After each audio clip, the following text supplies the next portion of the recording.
Teve uma época da minha vida que eu achei que não ia ser nada, velho. A ação cura o medo. Você curou o medo, você tem o quê? A coragem. Se eu sou a pessoa que eu sou hoje, é por causa do meu pai e da minha mãe. Tá começando mais um podcast Empresa Autogerenciável. Podcast que vai ajudar você, dono ou dona de uma pequena e média empresa, a tirar a sua empresa do caos através de uma equipe autogerenciável.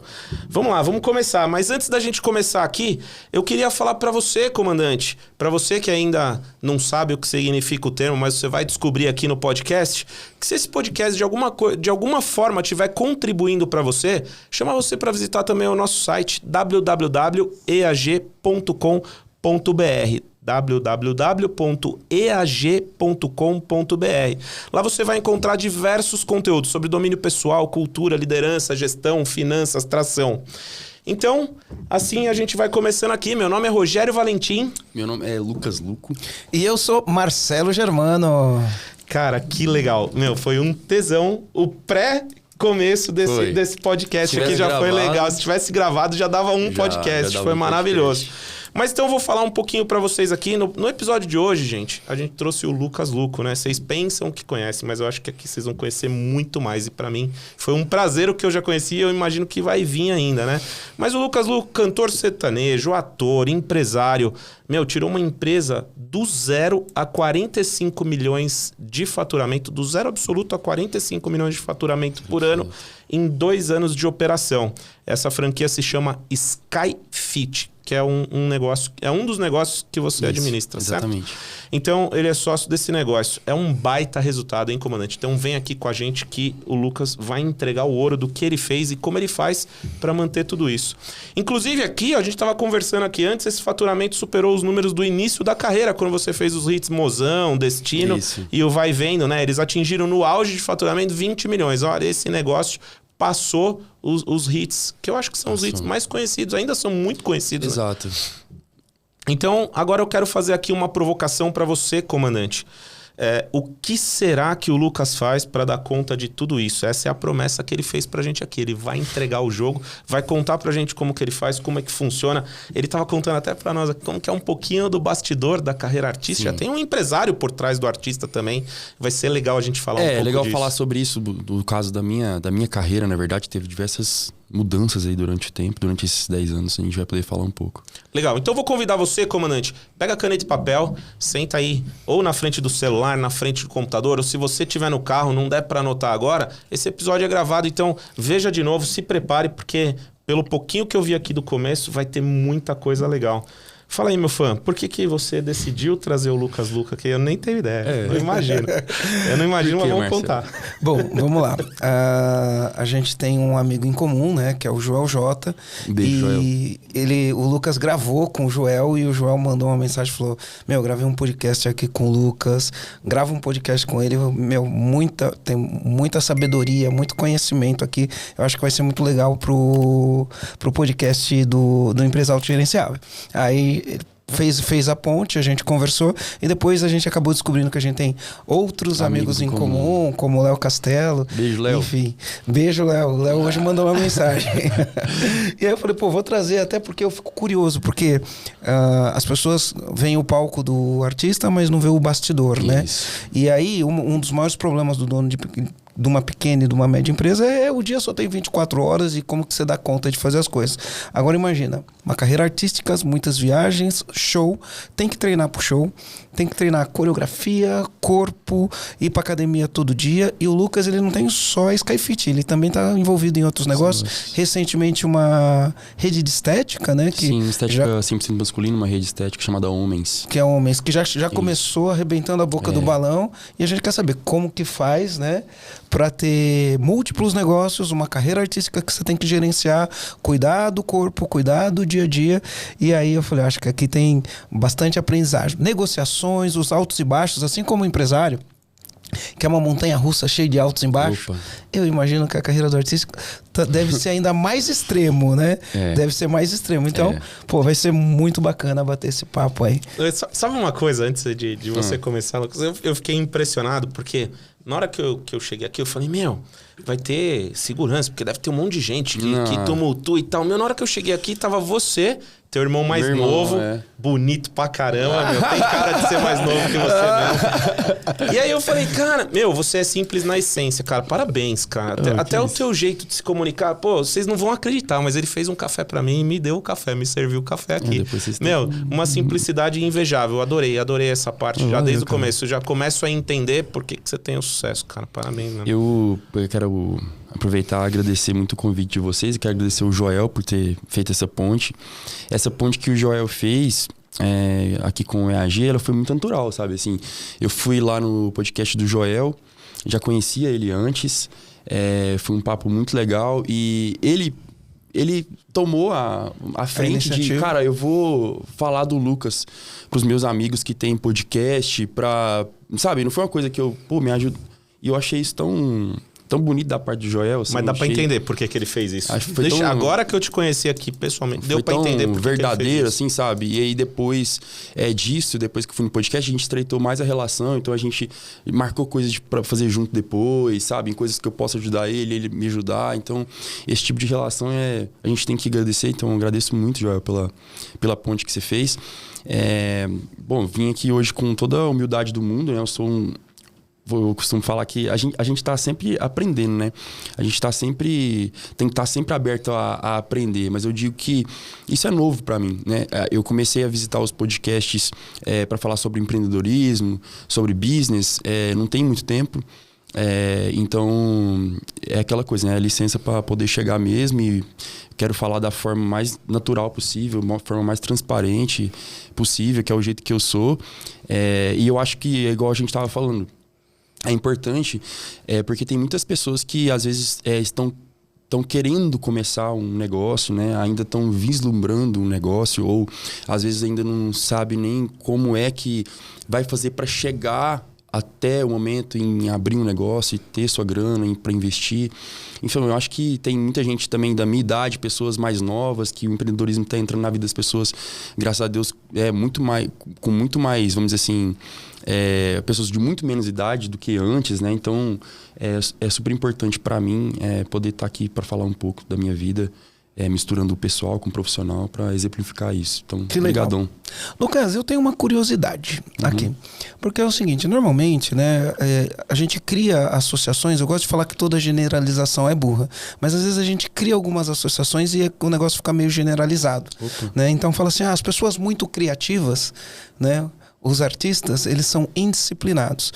Né? Então a gente acaba acreditando nesse tipo de coisa. Só que se a gente parar para olhar isso daí sobre uma outra ótica, o artista, ele tem que ter muita disciplina, né? Porque é muito compromisso, é muito horário, é muito show, tem que cuidar da parte física, tem os patrocinadores, os apoiadores, e para poder dar conta dessa agenda, tem que ter muita disciplina, né? Como que é isso? Dividir toda essa parte criativa do artista com a disciplina que isso exige, né? Como que você faz? Cara, a questão da disciplina, eu logo percebi quando eu era mais novo que era uma coisa que eu já tinha, sabe, assim. Eu sempre fui um cara disciplinado, eu sempre gostei desde criança de fazer parte de diversos grupos diferentes. Então, eu sempre costumei ocupar o meu tempo, desde a infância, com coisas que iriam acrescentar na minha vida. E todos esses compromissos que eu tinha horário para cumprir, né? Eu tinha uma coisa que vai exemplificar muito bem isso, é que eu sempre fui o moleque de participar de grupos filantrópicos ali na cidade. Então, eu sou de Patrocínio, interior de Minas, uma cidade de 80 mil habitantes, mais ou menos. E lá, a gente tem a PJ, que é a Ação Paramaçônica Juvenil. Então, é um grupo de jovens que se reúne uma vez por semana para poder pensar em ações filantrópicas dentro da cidade, pensar em eventos beneficentes que vão ajudar instituições da cidade, essas coisas. Então, eu participava ao mesmo tempo, você tem noção. Então, eu estudava, eu participava da APJ, eu era Demolei, eu era do Interact, que é a versão jovem do Rotary, eu era do Lions Club ao mesmo tempo. E a minha semana era assim, tal dia, tal horário, aí Lions Club. Então eu participava de todas as reuniões e, na grande maioria, eu tinha uma função. Então, em um eu era, sei lá, da parte de criatividade e produção de eventos. No outro eu ajudava na tesouraria, no outro, entendeu? Então, ali, cada um tem sua função dentro desses grupos. E aí, eu percebi que eu tinha disciplina nessa época. E porque nessa época também, eu comecei com exercício físico, com 14 anos também. E me apaixonei, sabe? Eu lembro, e eu costumo dizer que a questão do exercício físico é muito interessante, porque se você consegue transformar o exercício físico num hábito, né? Aquela coisa de que você faz a mesma coisa durante 30 dias, aquilo vai se tornando mais fácil, né? O Poder do Hábito, né? O livro do Charles Duhigg. Vai sendo uma coisa que é natural, né? Exato. E aí eu falei, cara, se eu consigo ter disciplina para fazer um treino, para cumprir meus horários nos grupos e tal, eu consigo replicar isso em outras áreas da minha vida. E aí eu fui crescendo e tendo essa noção, né? Eu acho que a questão da disciplina em si, para te responder, foi uma coisa que é uma coisa minha, sabe? É uma coisa minha mesmo. Mas você cuidou disso para isso ser contínuo e fazer parte da tua vida. Ser disciplinado faz parte da tua vida. Faz parte da minha vida. É uma coisa que me deixa... Eu sinto que a minha vida tá nos trilhos, entende? Assim, quando eu encaro as coisas de uma forma séria e, vamos dizer assim, às vezes eu sou até muito rígido comigo, vamos dizer assim. Eu acho que isso é uma coisa de quem é empreendedor, de quem tem vontade de vencer, né? Quem é determinado, eu acho que é rígido consigo mesmo. Então eu sou bem assim, sabe? Eu acho que daí que vem a disciplina, assim. Que legal. Uma vez perguntaram pra mim, né? Eu sou disciplinado pra algumas coisas e indisciplinado pra outras, também, cara, né? Também, então, lógico. Enfim. Aí uma vez perguntaram assim pra mim, Marcelo, como que você consegue acordar todo dia de manhã e ir pra academia? Aí eu falei, eu vou te falar um segredo, cara. Acorda, levanta e vai. Sem pensar. Sem pensar. Porque se você pensar, você dá uma desculpa. Se você pensar, você vai falar que tá frio, vai falar que tá calor, com dor de barriga, que não dormiu bem, né? Que tomou uma no dia anterior e aí você não treina. Né? Que pra muitas pessoas a gente dá desculpa. A gente não dá desculpas, né? A gente... combinou aquilo? Vai lá e faz. Agora, com a gente, né? Que tinha que ser o nosso maior compromisso, né? Pois é. A gente negocia, né? A gente negocia. É interessante isso aí, velho. Muito legal. Meu, a gente começou a falar um pouco da rotina aqui. Eu acho que vai ser muito interessante, porque fazer essa alusão aí da rotina, como as coisas funcionam, vai fazer muito sentido para muito comandante que olha a gente aqui. Mas antes disso, queria te perguntar uma outra coisa aqui. Aí a gente vai pro lado da rotina. Como que entrou o empreendedorismo aí? Como entrou o businessman no jogo, assim? Você acha que primeiro o teu sonho era ser artista? Ou você se preparou para ser artista e fazer disso também um negócio? Que às vezes as pessoas falam que isso é pejorativo, mas eu acho que é o jeito certo. Se você tratar com o negócio, você dá o respeito para as pessoas que elas querem e tal, enfim. E daí você abriu novas frentes de negócio. Como que aconteceu todo esse processo na tua vida? Eu vejo que nem todo artista necessariamente também é um businessman. Ele não tem outros negócios e tal. Mas os que tem, eu percebo que tem artistas que fazem sucesso como artista e sucesso como homens de negócio. E deve ter o contrário também, isso que a gente não fica sabendo, né? Será que tem? Eu não sei, cara. Eu vejo artistas normalmente que de sucesso, que eles têm sucesso como artista, sucesso como negócio. E aí eu fico matutando na minha cabeça. Não é que ele teve sucesso como artista, ele é um cara que faz as coisas que tem que ser feitas em todas as áreas. Isso. E aí ele tem sucesso em tudo. Isso é o que eu penso conscientemente. Também. Cara, para isso, Rogério, eu preciso voltar um pouquinho no tempo. Para falar um pouco sobre a minha educação familiar e como essas coisas surgiram na minha vida, né? Meu pai, como eu disse, eu nasci lá no interior de Minas Gerais, lá em Patrocínio, e meu pai sempre trabalhou no rádio. Meu pai é locutor de rádio, minha mãe sempre foi dona de casa. E eu, cara, eu sempre, como eu te falei, eu sempre fui muito ativo. Sempre fui muito criativo. Sempre fui o cara de correr atrás das minhas coisas sem ter que esperar e depender de ninguém. Desde muito cedo eu comecei a, vamos dizer assim, a querer não depender financeiramente nem de outro jeito do meu pai e da minha mãe, principalmente financeiramente. Então, ali com idade de 13 anos, 12 anos, já estava trabalhando como office boy. Eu trabalhei dos 12 aos 13 anos como office boy. E depois de aprender muito nesse meu primeiro emprego, eu trabalhava numa empresa de adesivamento, essas coisas. Eu comecei a pegar as manhas de mexer em CorelDRAW. com a galera lá de dentro. Então, no meu intervalo, eu ficava lá sapeando os meninos, tentando entender como é que mexia naquele CorelDRAW, porque eu sempre me interessei por design também. Por quê? O meu pai, ele é um vendedor nato. O meu pai, além de comunicador, ele começou a pegar uma parte lá na rádio para aumentar o faturamento dele, vamos dizer assim, que era de vender comercial e pegar uma porcentagem para ele, né? Ele criou a gente assim, tanto é que as lembranças que eu tenho da nossa vida é que meu pai, eu muitas vezes meu pai me pegava na escola e aí eu ia com ele no carro e ele saía visitando clientes. Eu via meu pai fazendo venda. Eu via meu pai fazendo vinheta na frente do cara assim, ó. Vamos fazer assim, ó. Não sei o que, não sei o que, não sei o que lá. E esse slogan, não sei o que, sabe? Então eu via isso. Meu pai fazia festa também. Então muitas vezes eu fui com meu pai, por exemplo, na hora de acertar ingresso, em festa que tava dando certo, em festa que não tava dando certo. Eu já fui em festa do meu pai que tava lotada, festa que não deu ninguém. E eu acompanhei isso, sabe? Eu fiquei acompanhando isso de perto. E meu pai é um cara que nunca... O cara fez até a 3ª série.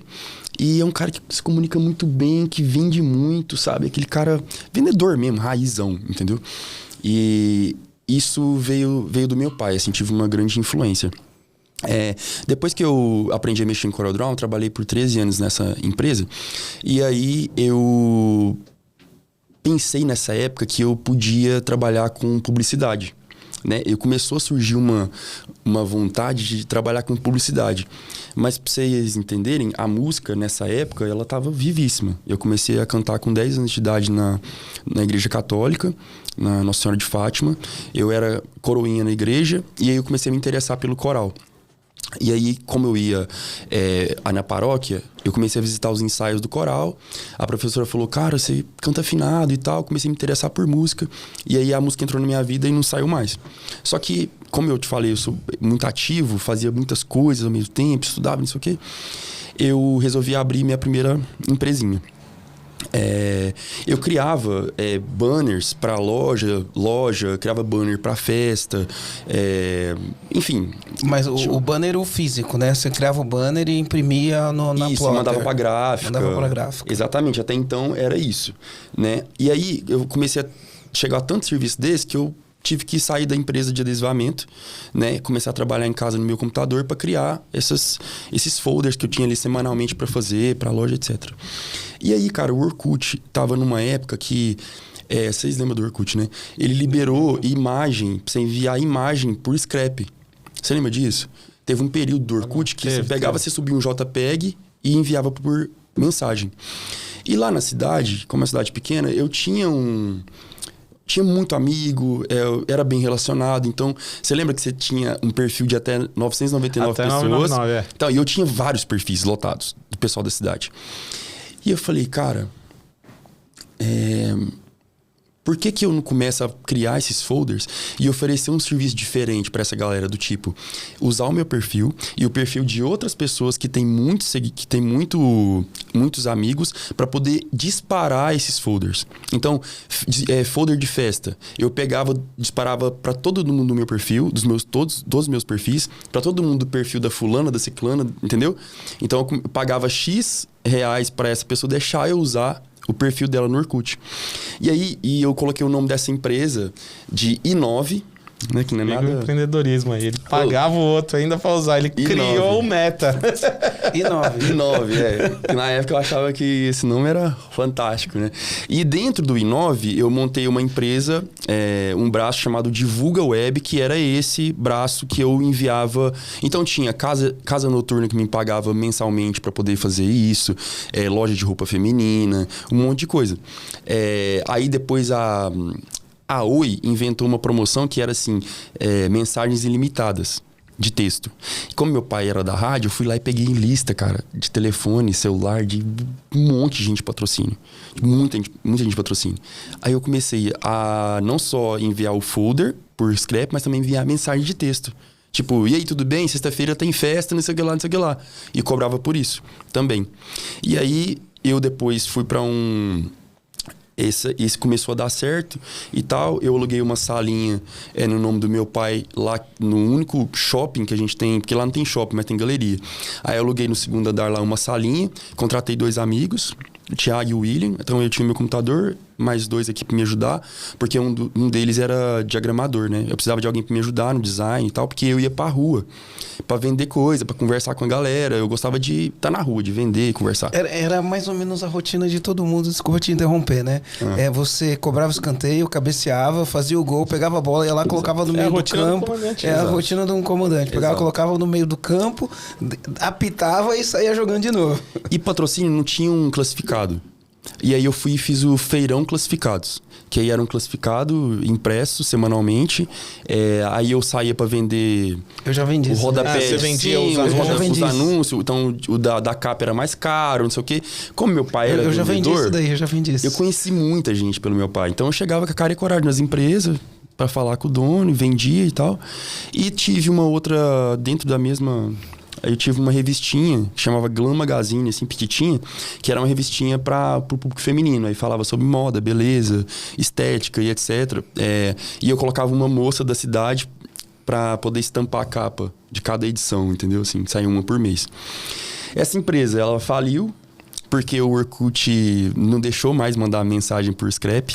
Eles começaram a também mandar aquelas mensagens de spam. Então, assim, durou, sei lá, 8, 10 meses no máximo, esse negócio de mandar. E era o que mais dava grana ali, né? Então, acabou que eu tive que voltar pra casa, porque a cara pegar o PC, voltar pra casa. Meu pai ficou bem chateado, assim. Mas, putz, eu era muito novo, sabe? Eu lembro que meu pai, quando eu voltei com o meu computador pra casa, aí ele falou pra mim, assim... E hoje eu falo pra ele, falei, pai, ele fala assim pra mim, bateu na mesa assim... Aí falou, o que você quer da sua vida? Você deixou o negócio quebrar, cara. Eu falei, mas eu não tive culpa, não sei o que lá, não sei o que lá. Aí hoje eu converso com ele e falo, pai, cara, você foi meio duro comigo, eu acho. Você tinha só 14 anos, velho. Tinha só 14. Mas essa pergunta que você me fez, eu nunca mais esqueci, né? Porque aquilo ficou ecoando, assim, na minha cabeça, entendeu? O que você vai ser? Porque eu sempre fui o cara que... cantava, uma hora tava batendo viola ali com os meninos, outra hora tava mexendo com isso, outra hora tava nos grupos filantrópicos, outra hora tava não sei o quê, outra hora tava fazendo um show no Festival de Pastel, porque os festivais que a gente inventava... Festival de Pastel, que legal. Hoje a gente fez interior, muito, né? É muito cara, legal. Porque o festival de beneficente a gente fazia festival de pizza, festival de pastel, festival de sopa, porque isso a gente revertia a grana e ajudava as instituições. Então, todo festival eu tocava. Eu era atração, porque não pagava. Né? Então eu tocava de graça e aí todo o dinheiro, quanto mais dinheiro a gente conseguisse arrecadar, melhor. Então o empreendedorismo, ele nasceu na minha vida assim, sabe? Eu tive muitas oportunidades através do meu pai, essa coisa de venda de patrocínio. Meu pai mexia com... Depois que ele ganhou uma notoriedade assim, de evento na cidade, ele começou a mexer com a festa da cidade, a exposição, começou a mexer também com o carnaval da cidade. Então teve época que meu pai falou assim, Lucas, tocou aqui com tô precisando pegar os patrocinadores pro carnaval da cidade, e é gigantesco. Aí você vendeu uma mídia de 15 conto, de 20 conto, e meu pai me dava uma comissão. Teve um ano que, tipo, sei lá, eu tava com 15 anos, eu fiz coisa de 22 conto, assim, de comissão, porque eu pegava a minha pastinha. Vendendo as mídias, você saía na cara de pau vendendo as mídias pros patrocinadores. Isso. E tudo peguei lá do meu pai, Paulinho. Beijo, pai. Meu pai... Sabe uma coisa legal que eu vejo nisso daqui, né? O quanto isso moldou o teu caráter. Eu comecei a trabalhar com 13 de office boy também, né? Com 13 anos eu comecei a trabalhar. E... é lógico que cada situação é uma situação diferente, mas você começar a trabalhar cedo, quando você chegou nos 18, você tinha muito repertório do que quem começa a trabalhar depois dos 18, você tinha muito mais repertório, sim, né? E uma das coisas que eu vejo, né, é as pessoas... Aqui eu não vou entrar em juízo de valor, né? Mas como você começa a moldar o caráter de um jovem, né, para o trabalho desde cedo, né? Eu sempre falo que o ambiente sempre vence. Né? Aí, por exemplo, se fosse hoje, iam falar, tá explorando o menino, com 13 anos tá trabalhando, né? E eu não tenho essa visão de que também você não foi explorado ou de que eu fui explorado. De jeito nenhum, né? Marcelo, com 14 anos, cara, eu andava até a estação de metrô do Parque Dom Pedro, eu morava no Brás, cara, ia na Barão de Duprá pra minha mãe fazer as coisas pra ela, porque ela precisava de ajuda, tinha que trabalhar. Então eu trabalhava pra minha mãe, mas eu fazia várias coisas. Hoje, não deixa o menino pegar um Uber com 14 anos de idade pra ir de uma ponta da outra na cidade. Eu pegava o metrô, subia lá pra Barão de Duprá, um lugar perigoso, agitado. E cara, estamos aqui, todo mundo vivo. Foi bom isso. Legal. E deixa eu fazer uma pergunta pra gente agora. falar depois aqui também. Ó, eu comecei a empreender cedo, não tão cedo quanto você, tá? Mas eu comecei a trabalhar com 13, trabalhei no escritório do meu pai, depois fui trabalhar em outras empresas, depois voltei a trabalhar na empresa do meu pai com 17. Não era empresa minha, era empresa do meu pai, mas eu assumi a frente do negócio. Então, eu imagino que a gente tem muito jovem empreendedor que ouve o podcast, que ele tem uma questão na cabeça. Muitos têm essa questão na cabeça. De, Marcelo, eu comecei a empreender, tenho 17, eu já tive várias pessoas me perguntando isso. Tenho 17, tenho 18 anos, porque hoje é cada vez mais cedo. Mais fácil para você começar. Não mais fácil, não existe nada fácil. Mas hoje a barreira de entrada para você empreender, ela é menor. Né? E porque a gente está tendo também muitas, vamos dizer assim, vocês... com o EAG estão dando a oportunidade disso chegar mais cedo nos ouvidos desse jovem, né? Antes a gente não tinha isso. Não tinha. A gente não tinha ninguém falava sobre empreendedorismo na escola, tá ligado? Não fala ainda. E não fala ainda, né? Não, e eu achei, cara, juro, teve uma época da minha vida que eu vou falar pra você, eu era muito ruim na escola. Eu não era o cara de tirar nota boa, sabe? Eu era o cara... conversador, entendeu? Cheio outras de fazer habilidades, gracinha. né? Outras habilidades. Mas, assim, eu tinha facilidade em chegar nas professoras, entendeu? Eu era querido pelas professoras, pela direção. Mas estava sempre, assim, mandado para fora da sala, entendeu? Porque estava agitando demais. Eu era esse cara. E eu achei, muitas vezes, eu achei que, cara, eu ia ser um derrotado, velho. Entende? Teve uma época da minha vida, época escolar, que eu achei que eu não ia ser nada, velho. Porque pra mim, a pessoa que ia ser alguma coisa... ela tinha nota boa. E ela era uma pessoa focada na escola. E pra mim era isso, cara. E eu sei que tem muita gente que ainda acha isso. Essa galera mais nova, entendeu? Ali da 5ª série, 7ª, 8ª série, antes de ir pro ensino médio, essa época foi a época que eu mais achei que... putz, tô lascado. Até no ensino médio mesmo. Eu falei, véi... cara, o que eu vou fazer? Antigamente era assim, ó, quem tinha a garantia do sucesso era você tinha que ter o QI alto, né? Eles mediam a probabilidade de sucesso pelo QI, né? É lógico que depois pela inteligência, pelo nível de inteligência. E aí depois as coisas foram evoluindo. E hoje a gente sabe que não é só a inteligência lógico-matemática, né? Você tem outros tipos, né? Aí veio inclusive tem inteligência musical, né? Tem, emocional. As 9 inteligências do Gardner, né? A múltiplas inteligências, depois vem a inteligência emocional. Enfim, hoje o mundo entende que aí a Gallup falando dos talentos, a gente tem que dar foco onde a gente tem talento, né? E isso, quanto mais a gente desenvolve o nosso talento, melhor é. Mas sabe qual que é a minha curiosidade aqui, ó?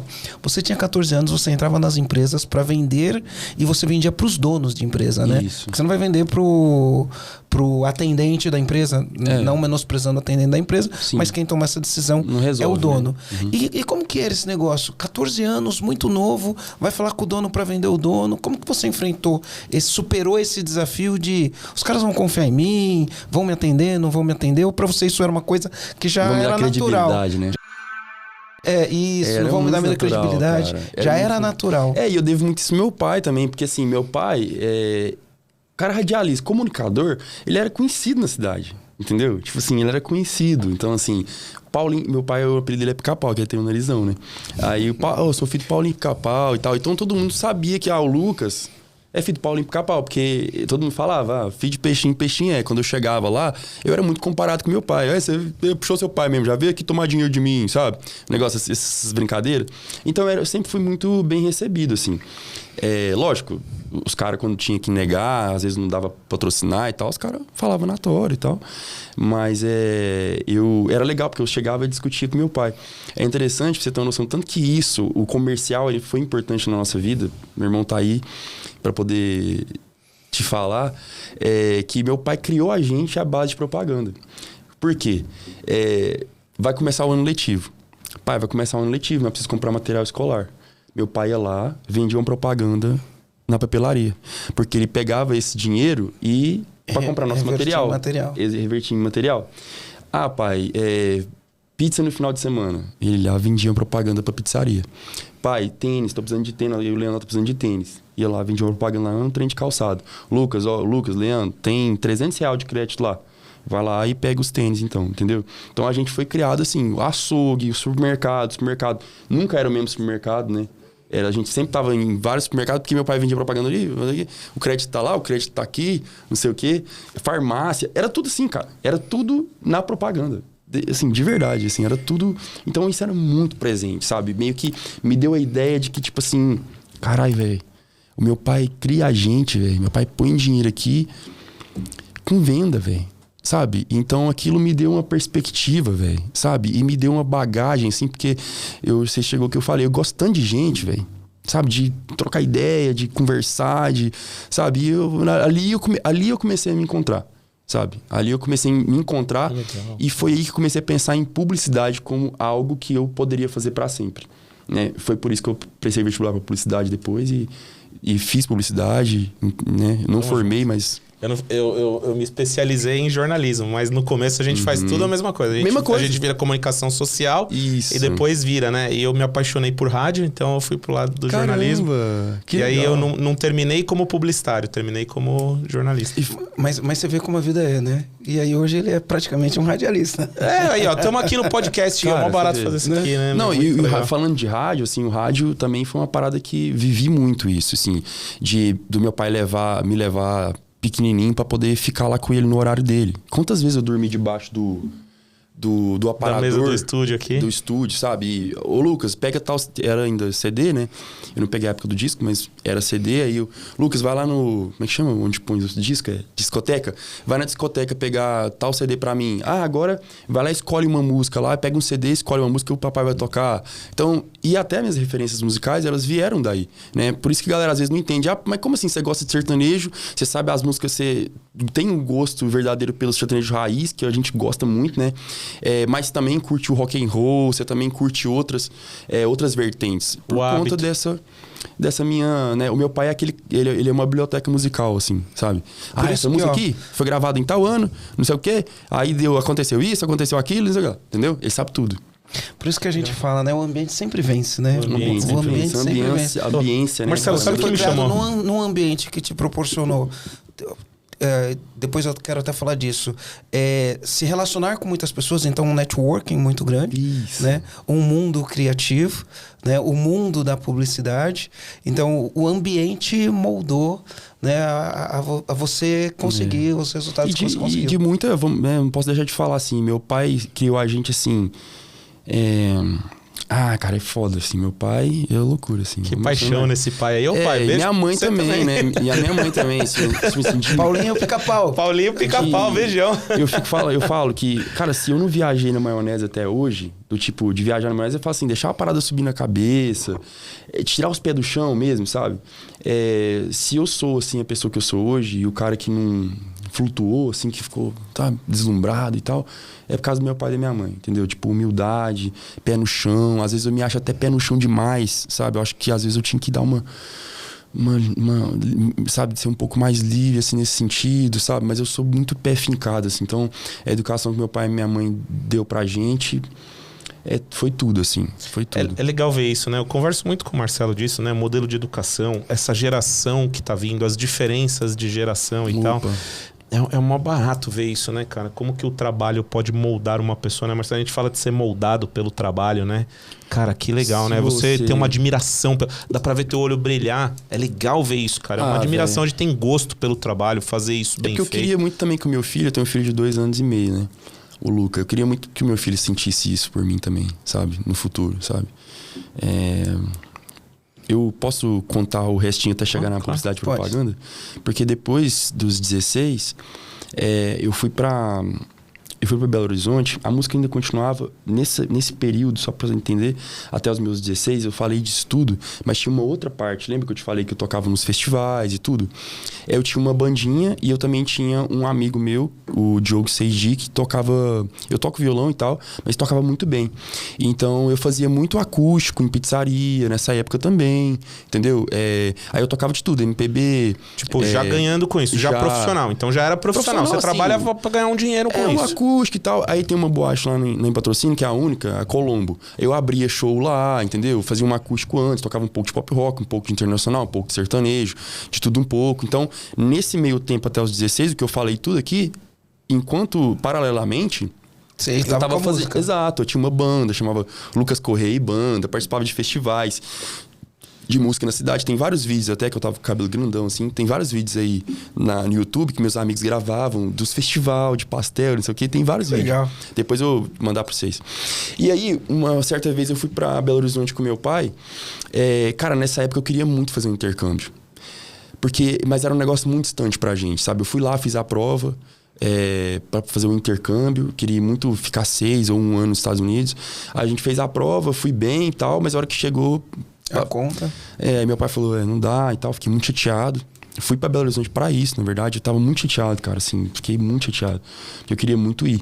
E aí, a gente tava numa praça, assim, que chama Savassi, lá em Belo Horizonte, movimentado. E aí tinha um scouter. Scouter é tipo um agente de agência de modelo, que fica dando olheiro, sabe? Aí o cara me viu lá, eu sempre fui alto, assim, magro e tal, cabelão grande e tal. Ele falou, velho, eu sou de uma agência aqui de Belo Horizonte, que até é muito conceituada, assim, até hoje, a mais legal, assim, muito séria. E eu vi que você tem um perfil, você é de onde e tal, não sei o que, você não tem interesse de ir lá na agência?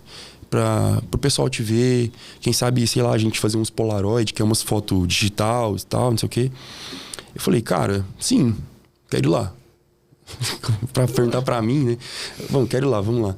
Aí eu fui ver que meu pai foi também e tal, os caras gostaram muito. Aí você assim, vendeu uma publicidade pros caras. Não, eles falaram, você vai trabalhar aqui. Eu falei, mas como é que é? Eu quero saber do dinheiro. Porque se eu for vir pra cá, pra Belo Horizonte... me bancar, eu tenho que conseguir me bancar. Porque meu pai vai conseguir no máximo pagar um negócio pra morar e olha lá.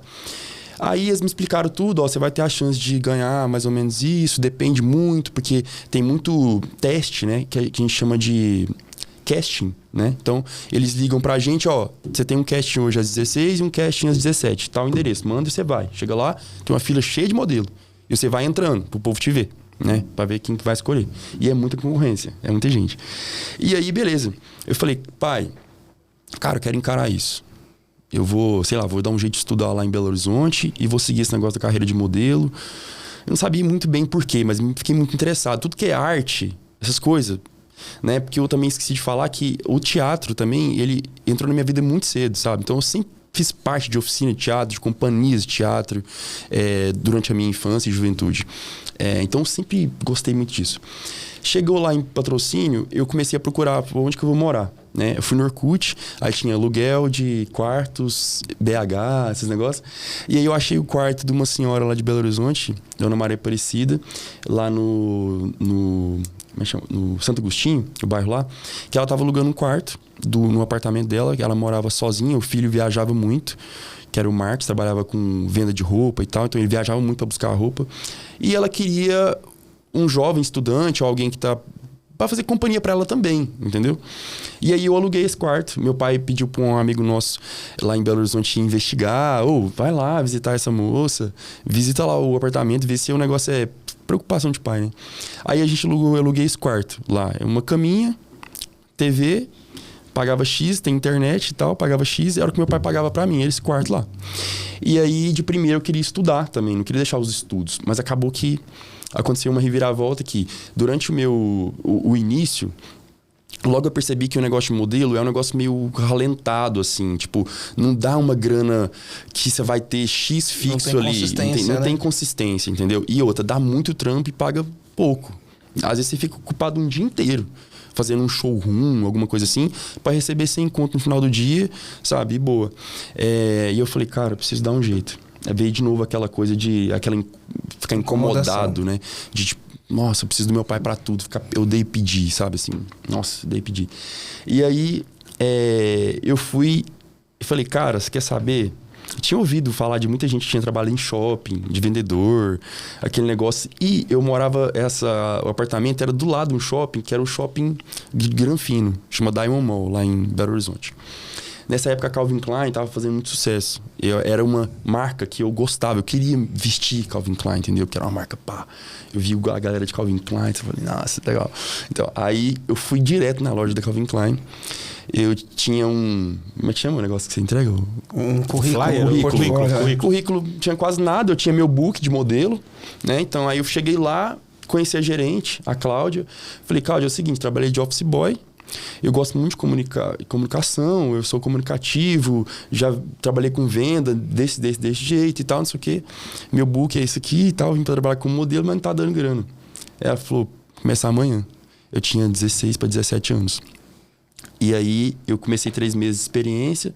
Quando eu vi, eu já tava ranqueando lá de melhor vendedor. Sempre ganhando bônus. Vestindo Calvin Klein da cabeça ao pé. Porque até a cueca tem que ser. Até a cueca. Tem que ser. Você ganha X peças por mês.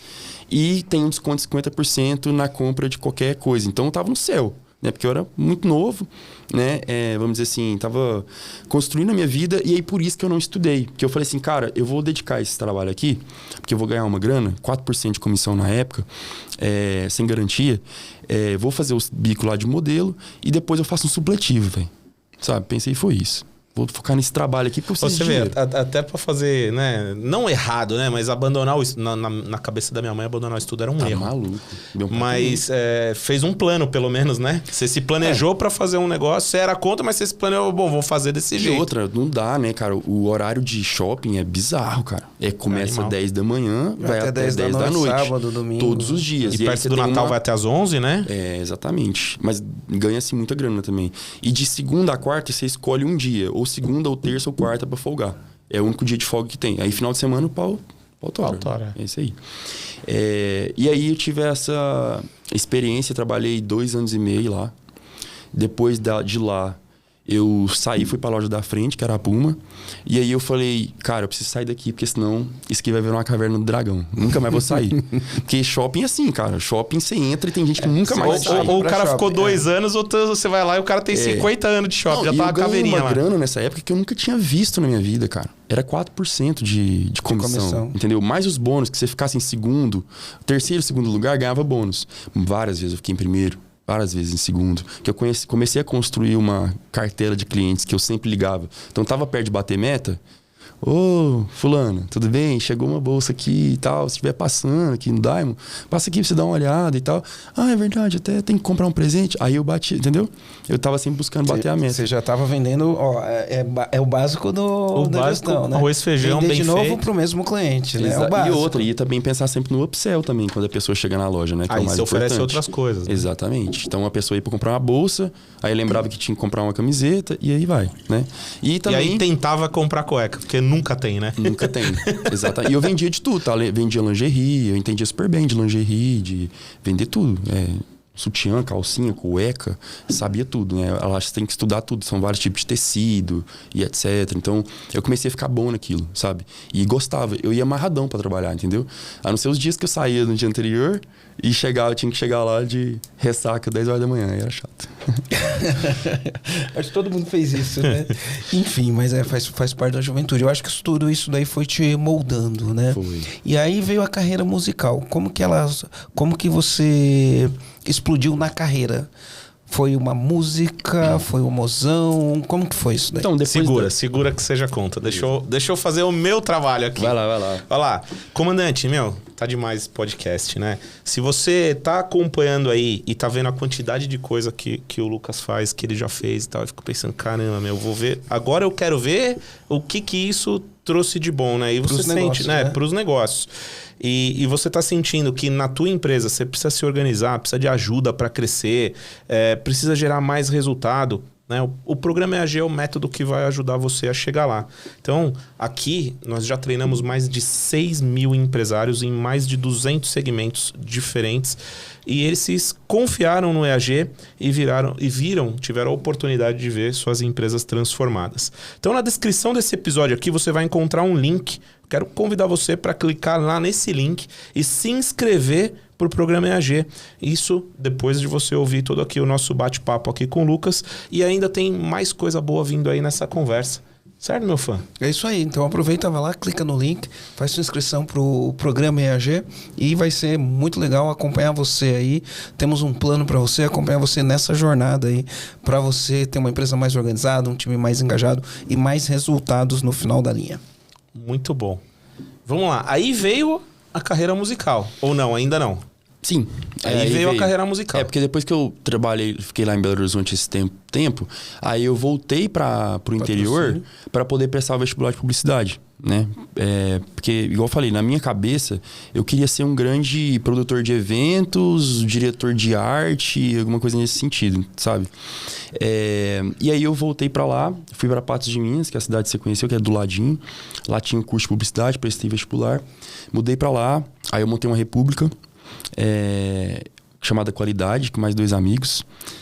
O nosso sinalzinho era tipo um caipirão assim, mordendo um matinho, fazendo assim, ó. Aí era nosso logo e a gente montou a República numa casa que fica na rua de baixo da faculdade, de frente pros botecos. Para todos os botecos, que a galera descia da faculdade. E aí boteco. E boteco e cachaça, né? Você sabe como é que é.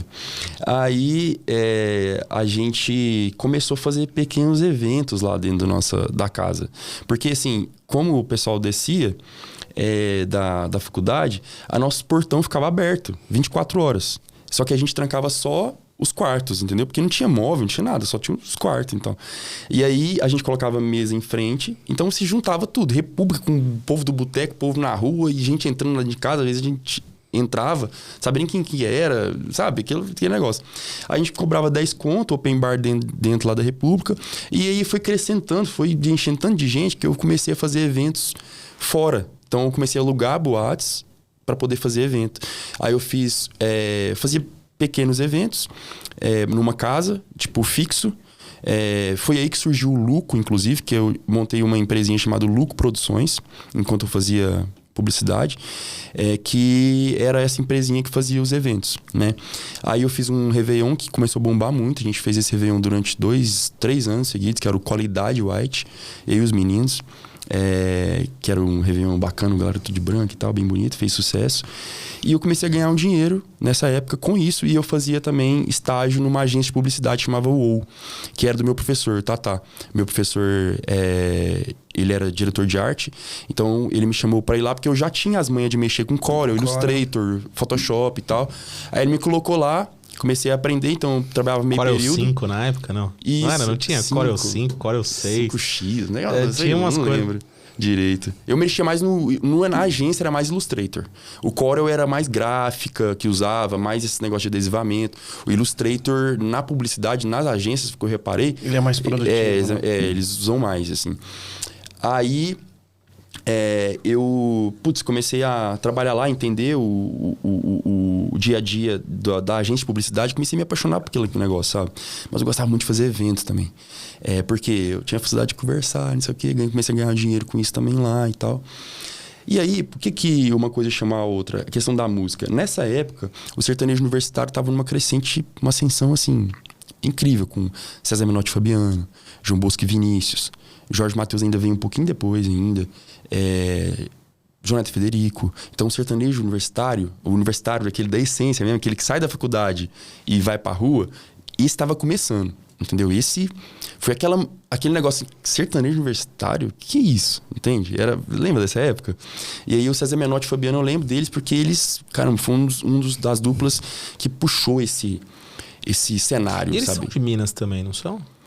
Eles sempre moraram em Belo Horizonte. Eu não sei se eles são mineiros. Isso aí você vai me perdoar, assim, mas eu não sei se eles são mineiros, tá? Mas que eles começaram tudo em Belo Horizonte, isso aí é fato. Até o primeiro DVD deles também foi em Belo Horizonte, que é um DVD que tem uma roda gigante, bonita e tal, não sei o que. Foi um primeiro grande DVD, eu lembro disso. E o empresário deles era de Patos de Minas, que era o Geraldo. E eu conheci o filho do Geraldo. Então eu tive a oportunidade de conhecer o César Menotti e Fabiano uma vez, porque eu fui em festa, ia no camarim e tal. E o Geraldo pegou uma outra dupla, que é o Cléo de Bairro Rafael. O Cléo de Bairro Rafael do interior de Minas, eles estavam morando em Patos. E aí, no meio dessa crescente do sertanejo universitário, eles acertaram uma música. Chamava-se Eu Me Entregar. E aí, é uma dupla nova, só que essa música estourou regionalmente. Pra nós ali, Goiás, estourou. Não chegou a São Paulo na época. Mas assim, pra nós, o Cléo de Bairro Rafael foi uma dupla que eu falei assim, cara, esses caras vão dominar o Brasil. E eu acompanhando de perto, porque tava sempre na casa do menino, com o Geraldo, eles lá também e tal. E eu já escrevia música. Minha primeira música eu escrevi com 12 anos, chama 50%. Sempre gostava de expressar sentimento e às vezes chegar em casa e liberar aquela nuvem de sentimento através da escrita. Ou escrevendo mesmo, coisas aleatórias, ou escrevendo música. E aí eu comecei a ouvir tanto sertanejo nessa época, consumir tanto sertanejo universitário, porque nós ia pra República, sertanejo. Eu fazia uma festa, dupla sertanejo. Sertanejo. Eu comecei a acompanhar tanto que começou a me dar vontade de ambiência de novo, de compor sertanejo. Entende? Eu comecei a pegar o jeito de compor sertanejo. Então, na República, ficou mais constante essa coisa de ô Lucas, pega a viola aí, vamos bater uma viola. E tocava, entendeu? Na República. Esse negócio da República me trouxe o sertanejo, sabe, muito, assim, pra minha vida. A música também veio muito forte, assim, na minha vida, sabe? E a galera elogiava, falei, caralho, Lucas, você canta bem, não sei o quê. Mostrava as minhas músicas, porque depois que eu comecei a compor sertanejo, não parei mais. Aí eu compus essa aqui, o que vocês acham? Aí meus amigos deu a ideia de gravar isso e pôr no YouTube. Então eu pegava o violão lá na República, eles gravavam, a gente tacava no canal, porque a minha ideia era que algum cantor sertanejo visse, ou produtor... E comprasse tua música. E comprasse. É a minha ideia. Aí eu comecei a tacar a música lá. Massa. Imagina os caras da República depois olhando. Não, caramba, até hoje, é o Lucas e o Edu. Eu vi Lucas esse cara antes dele estourar. O Lucas, meu xará, o Lucas Leal é um grande publicitário, inclusive, trabalha com publicidade até hoje e tal, meu parceiro. E aí, um empresário lá de Patos, que mexia com eventos grandes lá, chamado Rodrigo Bissa, ele foi e viu no Facebook, eu postei no Facebook também, esses vídeos meus. Cara, ele mandou uma mensagem lá no meu Facebook, falou, Lucas, você pode vir aqui na GT, que é a empresa dele, que eu quero conversar com você. Eu achei que ele ia fazer uma proposta de trabalho pra eu mexer com evento lá pra ele, né? Porque eu tava fazendo umas coisinhas, o meu nome tava rodando na cidade, né? E aí, chegou lá e falou, cara, eu vi seus vídeos. Eu tava em casa com a minha esposa, no iPad, e a hora que eu ouvi, cara, eu arrepiei, eu senti um negócio muito diferente. Acho que Deus tocou no meu coração, vi um negócio muito diferente no ser, cara. Não sei explicar, mas eu quero que a gente... Eu não entendo nada de mercado sertanejo, eu nunca empresariei um artista, eu só mexo com evento, mas eu pelo menos tenho o lado do contratante que eu entendo. Então alguma coisa eu entendo. Eu queria que a gente gravasse essas músicas suas de uma forma mais profissional, a gente chama de guias, né? Ir num estúdio, gravar as guias bonitinho, gravar um CD e ter essas guias pra alguém ouvir. E a gente ir pra Goiânia, cara. Vamos pra Goiânia, porque lá é o lugar. Se a gente você quer começar uma carreira e tudo, eu tava assim, mas eu nem tava pensando muito, não tava pensando nisso, sabe? Assim, nem passava na minha cabeça. Eu só queria que o povo ouvisse as músicas pra poder alguém gravar, entendeu? E aí ele falou, vamos pra Goiânia, vamos tentar conhecer alguém do mercado, lá tem muito empresário, gente que sabe os caminhos, eu sou carudo e realmente, e eu confio nisso que eu sinto. Aí assim a gente fez, tranquei minha faculdade, larguei tudo lá em Patos e Goiânia. Ele alugou um apartamentinho lá pra nós, de 2 quartos, e a gente ficou lá. Aí lá, eu conheci muitos compositores da cena sertaneja. A gente conhece, o Rodrigo começou a conhecer muitos empresários, a gente começou a ir em DVDs da galera que tava estourando. Então, nessa época, só pra você entender, de solo, tinha o Luan já e tinha o Gustavo, já com muitos anos de carreira. Assim, e o Gustavo, ele é da cidade do lado da minha, chama Presidente Olegário. Ele é do interior. Então, eu também vi eu vi o Gustavo nascer como artista, acompanhei. Eu sempre fui muito fã do Gustavo, de ouvir os primeiros CD até estourar. Sei tudo da vida do cara, assim. E tem essa coisa próxima dele ser da cidade perto, uma cidade até menor do que a minha. Afinidade pela origem, ser conterrâneo, né? E tal. Fiquei prestando atenção nisso. Mas quando o Gustavo lançou o primeiro CD, isso não tava nem perto de acontecer, tá? Assim, não tinha nem vislumbre disso. Tava lá em Patrocínio, nada a ver, assim. Porque o Gustavo já tá com 15 ou 16 anos de carreira e o Luan tem até um pouco mais, né? Eu tô fazendo 10 esse ano. Beleza. Chegando lá, a gente conheceu alguns empresários. O Israel Rodolfo, já ouviu falar da dupla Israel Rodolfo? Então, a dupla Israel Rodolfo, eles são do interior de Goiás. Eles estavam com uma música muito estourada lá na região. E o Rodrigo teve a oportunidade de conhecer os empresários deles. Então, não era nível Brasil, mas eles estavam fazendo muito show ali. Goiás, Minas, interior de São Paulo, sabe, essas coisas. E aí os caras... Fui lá, bati uma viola pra eles, numa resenha que eles fizeram, pra poder me conhecer. Eles me colocaram pra conhecer os meninos também, o Israel Rodolfo. Aí eles falaram, Lucas, mostra aí as suas músicas, mostra as suas composições aí, bate viola. Aí eu comecei a tocar minhas músicas, tal, que eu tinha composto. Cara, os caras piraram. Aí eles já pegaram 2 pra gravar, no disco deles. Os empresários deles já, tipo, se interessaram em o menino, não sei o que, a gente pode trabalhar. Essa questão do cantor solo, não tinha muitos, é um negócio diferente. Todo mundo procurando o próximo Luan, o próximo Gustavo, todo mundo naquela coisa, né? E aí, a gente assinou um contrato com eles. E qual foi o esquema? Para eu pegar uma bagagem maior, né? Eu já conhecia palco, né? Porque eu tive banda e tudo, mas assim... Foi do teatro. Tive banda, tive um trio sertanejo também lá atrás e tal. Gostava. E aí a gente falou, roda com o Zé Rodolfo, entra no busão deles e vai participando, deixa os meninos te dar um espaço no show, no meio do show, e você canta uma música cover, pra você ir pegando o jeito do palco, entendendo os bastidores, as viagens, logística e tal. Então, e assim eu fiz. Fez um benchmark, hein, Marcelo? Fiquei 8 meses, assim, rodando com eles no ônibus. E hoje eu sou um cara, assim, que... Você aprendeu com quem já fazia, né? E eu sou muito agradecido a eles, porque eu vou falar pra você ver, qual artista... Hoje, eu fico pensando, assim, conhecendo mais de perto esse mundo, assim, que artista que daria um tempinho no show pra outro cara que tá chegando participar, entende? Assim, eu achei isso de uma... Apadrinharam você, né? Uma gentileza, né? Não, eu achei isso...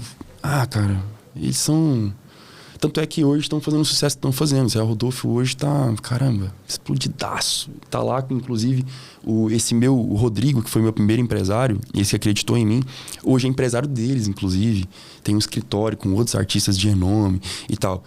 O Rodrigo foi meu primeiro empresário e ficou comigo um grande tempo. Hoje ele ainda continua no nosso, vamos dizer assim, no nosso ecossistema ali dentro, só que ele cuida da parte de venda de shows, né? Hoje quem toca mesmo a parada é mais eu e meu pai de braço direito e o Rodrigo na parte de venda de shows. Pai aí, ó. E aí, cara, eu assim fiz. Esses 8 meses, eu tive a oportunidade de gravar 3 músicas dessas que eu tinha escrevido. Foram as 3 músicas que me lançaram, vamos dizer assim. A gente colocou só na internet. Eu lembro quando a gente colocou no YouTube só. E as músicas começaram a andar, cara. As músicas começaram a andar muito, principalmente Goiânia. Essas 3 músicas, elas, cara, explodiu em Goiânia, sabe? De carro, de som, passar tocando, de não sei o quê. E aí eu comecei a receber as minhas primeiras propostas para fazer show em Goiânia. E aí tinha uma casa sertaneja que era um dos meus empresários na época, que era Santa Fé. Casa ali para 3 mil pessoas, era uma casa sertaneja grande e tal. E fiz meu primeiro show lá. Meu primeiro show foi legalzinho. Fiz um show também em Nazário, que é uma cidade perto lá. As músicas eu tava na internet, tudo. O show foi meio ruim, assim, e tal. Só que aí, cara, de uma hora pra outra, os shows que eu fazia na Santa Fé com constância começaram a lotar muito, velho. As músicas começaram a ficar muito conhecidas. E saía no jornal, fila dando a volta do quarteirão, sabe? O negócio começou a bombar muito, o nome Lucas Luco, sabe? E aí depois dessas 3 músicas, veio uma música que foi primordial para eu poder quebrar a barreira de Goiás. Entende? Assim, que eu tava muito Goiás. A fronteira. Muito Goiânia e cidades vizinhas aqui. E aí... não era de costume misturar funk com sertanejo, né? Não tinha esse costume. Eu tinha gravado uma música nesse sentido, que foi bem e tal. E aí a gente, junto com o Del, que é o Senhora Filho, que é um grande compositor também, a gente compôs uma música chamada Princesinha. Que é aquela música do Tá doida, tá louca, não sei se vocês vão conhecer. Mas essa música eu gravei com o Mr. Catra. E, tipo, não tinha nada, assim. Foi totalmente disruptivo, entendeu? Então, eu cheguei no mercado fazendo uma diferença, entende? É um negócio que olhou. Muita gente achava esquisito. Criou a tendência. Muita gente falou mal, muita gente... você tá ligado? Só como tudo que é diferente, né? Tenta fazer alguma como coisa. tudo que é diferente. E, o Catra, isso não é sertanejo. Mas, velho, essa música... Pegou, grudou. Bombou, velho. Bombou de uma forma, cara, assim, que... Esse show lá na Santa Fé não tava dando nem pra fazer mais, entende? Lá, não tava comportando mais. Aí eu comecei a ir pra outros lugares do Brasil. E o interessante é que os primeiros lugares foi ali norte. Então foi Tocantins, Pará... Furou a bolha. Pará, Maranhão, Goiás, aí depois fui Minas. São Paulo foi o último, né? Lógico. São Paulo e pra baixo ali no sul foram os últimos. E aí a coisa começou a acontecer. Mas a virada de chave mesmo foi a Mozão. A Mozão foi a música que me levou para um patamar nacional, 100% nacional, que me levou a fazer o meu primeiro Faustão, entendeu? Fui no Faustão, o primeiro programa que eu fiz, depois da Mozão, foi o Faustão. O primeiro programa da minha vida foi o encontro com a Fátima Bernardes, antes mesmo de Mozão. Então eu até chamo ela de madrinha porque ela me deu a primeira oportunidade na grande mídia. Então meu primeiro programa de televisão foi lá na Globo com a Fátima. E, enfim, aí chegou a Mozão e mudou tudo. E eu achava ela uma música tão brega que eu escrevi ela no apartamentinho que eu te falei. Isso já em Goiás, no apartamentinho já em de Goiás. Eu compus muito, porque quando eu cheguei lá, eu tava ali pra isso. Pra compor, entendeu? Então eu ficava o dia inteiro escrevendo. A Mozão saiu nessa aí, no Modestas, entendeu? E aí eu achei ela tão brega e tal, não dei muita moral. Só que aí quando a gravadora ouviu, eles falaram, cara, essa música é diferente e tal. Aí a gente resolveu trabalhar ela e foi mais do que... uma escolha mais do que certa, assim, né? Que legal. E aí a carreira artística decolou e eu imagino que isso trouxe muitas oportunidades. Imagino que teve muita gente querendo aproveitar, mas Deus é bom o tempo todo. Abriu algumas portas e uma das portas que abriu para você foram os negócios, né? Como que foi? Porque você já tinha essa veia empreendedora desde pequena. Aí uma vez que você ganha projeção por causa do nome, né? Tá fazendo sucesso, tá ganhando dinheiro, vai surgir oportunidades, né? Como que você filtra as oportunidades? Como que você se inseriu no mundo dos negócios e apareceu a Skyfit e a Homens nessa história? Então você tem duas redes, né? Estão expandindo rápido, crescendo rápido. E como que você filtrou isso? Eu quero saber qual que é a estratégia de crescer, né? Como que você faz para crescer na velocidade que você está crescendo? Tá. Cara, quando deu 2019, eu gravei um DVD em Goiânia. Muito bom, por sinal, assim, muitas músicas que fizeram muito sucesso. Só que tava latente em mim, assim, uma vontade de já não, pensando no futuro, de não depender de mim fisicamente para poder fazer dinheiro.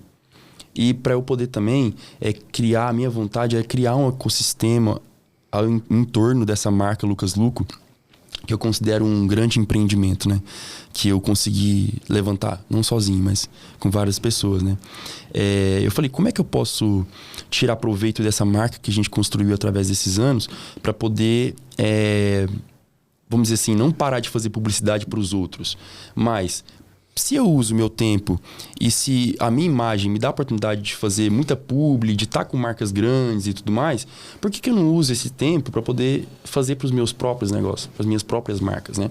E quem me deu essa luz, eu não posso deixar de falar, quem foi uma grande inspiração para mim nesse sentido, que é artista e foi também empreendedorismo, foi o Felipe Tito, que é um grande amigo meu. Então, o Felipe foi o primeiro cara a falar sobre equity. É um baita empreendedor também, né? Velho, sou suspeito de falar do Felipe. Eu vou ficar aqui meia hora elogiando o cara, assim. A gente vai trazer ele aqui um dia. Por favor, Felipe, vem cá. Depois você faz a ponte. Vocês vão amar, vou fazer a ponte. O Felipe tem que vir cá, é um cara correria, um cara humildade, um cara que veio de baixo. E ele foi o primeiro a falar sobre essa coisa de, Lucas, você tá trabalhando pros outros, velho. Enquanto você pode ter suas próprias marcas e usar a sua imagem para poder levantar elas. Falei, então eu tava treinando no prédio. Falei, caralho. E é mesmo, velho. É verdade, né? Por que eu tô... Eu posso continuar a fazer publicidade que chega, um negócio bem vendido. A grandes marcas, associada a grandes marcas, legal, te posiciona e tal. Mas você ter uma marca, cara, que eu vou ser o garoto propaganda dela, trabalhar por ela e ser dono, é muito melhor, né? Então o Felipe foi o cara que abriu a minha mente para isso. Assim, foi o primeiro cara que me falou isso, que a gente conseguia fazer dinheiro de verdade, assim, nesse sentido, e construir grandes marcas, né? Aí sim foi. Chegou 2019 para 2020, aí veio pandemia, eu tava fazendo uma turnê em Portugal. Aí quando eu acabei de fazer essa turnê em Portugal, no último dia, fechou as portas em Portugal, eu cheguei no Brasil. E aí o meu filho tava na barriga da mãe dele, o Lucas já tava em gestação. E eu fiquei por conta nessa época de acompanhar a gestação, né, da minha ex-esposa, da Lorena, de estar ali sempre perto, e me deu margem para poder escrever música enquanto isso, pensar em negócios, mudei muita coisa na minha carreira nessa época. Então eu tive a oportunidade de, por exemplo, sair da gravadora, e tocar e ter uma carreira independente, 100% independente. Então isso foi uma coisa que eu fiz. Muitas coisas começaram a mudar na pandemia e inclusive foi quando surgiu a oportunidade de conhecer o projeto Skyfit até então. Eu estava aqui em São Paulo e aí um grande amigo que eu tenho, que é o Sérgio Lima, que é uma grande personalidade do marketing, ele me falou sobre um amigo dele chamado Bruno, que tinha muita vontade de ter algum negócio no nicho fitness. E minha marca sempre foi muito ligada, atrelada ao fitness, porque eu sempre fui o cara de postar isso, de viver isso, de estar sempre treinando todo dia. Então a galera me conhecia. Então eu sempre pensei e expus isso pro Sérgio. Falei assim, cara, se tem alguma coisa, um nicho que eu quero escolher para poder começar esse ecossistema, porque eu vim para São Paulo para falar sobre isso com ele, é o fitness. É o que mais tem fit com a minha marca, é o que eu vivo e é o que eu vou ter prazer em falar todo dia e dar o exemplo e mostrar que eu realmente faço aquilo que eu tô vendendo, que aí fica mais fácil, né? Quando sabe, você falou disso daí, eu lembrei, o Caíto Maia uma vez, ele foi lá e fez uma palestra num grupo de empresários que a gente mentora. E aí ele falou assim, ó, ele tem muita clareza das dos 3 valores ou das 3 vertentes que ele trabalha. Moda, cultura e arte, né? Moda, arte e música. Moda, arte e então, música. tudo que é ligado à moda, arte e música, ele tá envolvido. Se for qualquer esporte, ele não se envolve. Ele não vai fazer nada ligado a essas coisas. É sempre na vertente. Então, é legal a gente ter essa visão, clareza, né? Que dá clareza, você falar qual as coisas que eu vou associar minha marca. Boa. E talvez você fez isso de uma maneira intuitiva, mas assim, esporte, exercício, né? O fitness. Hoje eu vejo que você vai saber que você tá no lugar certo quando você trabalha com... É igual tá no palco pra mim, entendeu? Quando você trabalha, mas aquilo é uma coisa... Não parece trabalho, muito, né? Parece diversão, assim, não tô diversão, falando pra você que, nossa, é divertido o tempo todo. Não, mas mesmo com os problemas chegando, você tem facilidade em estar ali. Você ama aquilo, você ama resolver nisso, aqueles problemas, entendeu? Na verdade, é isso. É porque assim, ó, a definição de talento, segundo a Gallup, talento é uma maneira natural de pensar, agir e sentir. Então, toda vez que a gente está fazendo alguma coisa que é ligada ao nosso talento, é uma coisa natural de pensar, agir e sentir. E quanto mais a gente faz coisas ligadas ao nosso talento, parece que o tempo não passa. Sim. Né? Então, as pessoas chamam isso de estado de flow.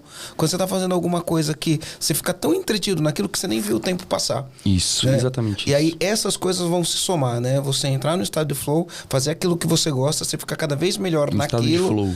No estado de flow, chama estado de flow. Isso. Você fica cada vez melhor naquilo e aí é onde o trabalho, não que deixa de ser trabalho, mas ele toma uma outra dimensão na vida da gente. Eu alcancei isso aí, cara, esse estado de flow, assim, graças a Deus, você falando agora, é bem isso, assim, que eu sinto, sabe?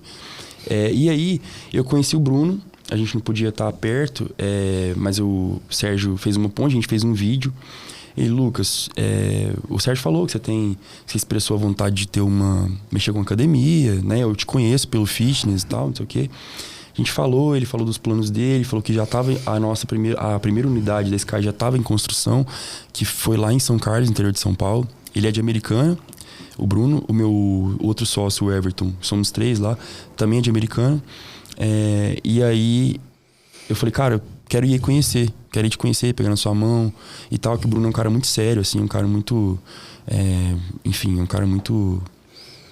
Como é que fala? É um cara que não tá pra brincadeira, assim. E o que ele tem pra falar, ele fala. Assim. Ele é centrado. E o que tem pra falar, ele fala também. E mesma coisa o Everton. E aí, eu não me deu esperança de nada, entende? Na verdade. Fui lá, vem aqui então pra nós olhar olho no olho, pegar na mão e entender. Aí eu cheguei lá, em Campinas, pra gente se conhecer. Ele todo desconfiadão, assim, entendeu? O cara é artista, esse cara aí, sei lá, não quer saber de muita coisa, não. Aí nas primeiras conversas, cara, aí a gente começou a se dar muito bem. Assim, hoje eu costumo falar que Deus botou a mão mesmo, assim, né, nessa sociedade, assim. A gente tem um relacionamento muito incrível. Vou mandar um beijo pro Bruno Berardi e o Everton. Eu avisei eles que eu ia estar aqui legal, hoje, inclusive. Legal. E aí a gente finalizou a obra da primeira unidade de São Carlos e as coisas começaram a acontecer. Daí depois veio a unidade de Hortolândia, as próprias primeiro, né? A gente primeiro validou o negócio, a gente montou de São Carlos, levou porrada, entendeu? Primeiro, antes de tudo, a gente tinha um propósito muito bem definido entre a gente, que era o central. democratização da atividade física. O que eu quero? Eu quero vender e eu quero oferecer para o meu público que essencialmente, vamos dizer assim, meu público é o povão, cara. Eu falo pro povo, entendeu? Então tem que vender coisas pro povo. Não adianta eu montar uma rede de academias que a mensalidade vai ser 219, entendeu? Não tem como, porque isso não vai dar liga. E porque também existe um grande propósito por trás disso, que é de oferecer qualidade de vida para as pessoas, entende? A gente estava vivendo uma pandemia e eu sentia, eu tinha um feeling muito, muito forte, e eu acho que os meninos também, de que o fitness ia explodir, cara. Porque era notícia de atividade física, não sei o quê, comorbidade, tem mais chance de pegar o Covid. Galera que tem músculo, o músculo ajuda a evitar... Então, assim, isso começou a sair na grande mídia. Falei, cara, o fitness vai crescer muito pós-pandemia. E eu falo nos serviços, na alimentação, tudo quando é coisa que tem a ver com a melhora da saúde emocional e física, né, vai ter um grande boom.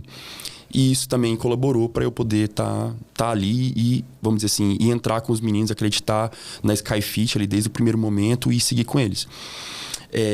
Aí veio na unidade de Hortolândia e aí começou os franqueados. A gente começou a vender para os amigos primeiro. Um amigo foi montando ali, o outro foi montando aqui, a gente começou a montar outras próprias e tal. E o negócio foi tomando proporção. A gente começou com uma equipe pequenininha, sem escritório, sem nada. Depois a gente contratou o nosso primeiro gerente de venda, nosso primeiro vendedor. Aí hoje a gente está com o escritório lá em Americana, que fica do lado da nossa maior unidade, a unidade que tem 1.800 metros. Do lado tem o nosso escritório, então a gente usa como boutique, assim, né? Então a gente marca reuniões lá e tal. Cara, começamos a, vamos dizer, foi o nosso ponto de partida. O interessante é o mindset que a gente sempre teve, né? A gente desde o começo, a gente não teve aquele pensamento de, vamos ter 50 unidades. Porque, assim, 90% das franquias no Brasil hoje tem menos de 50 unidades, né?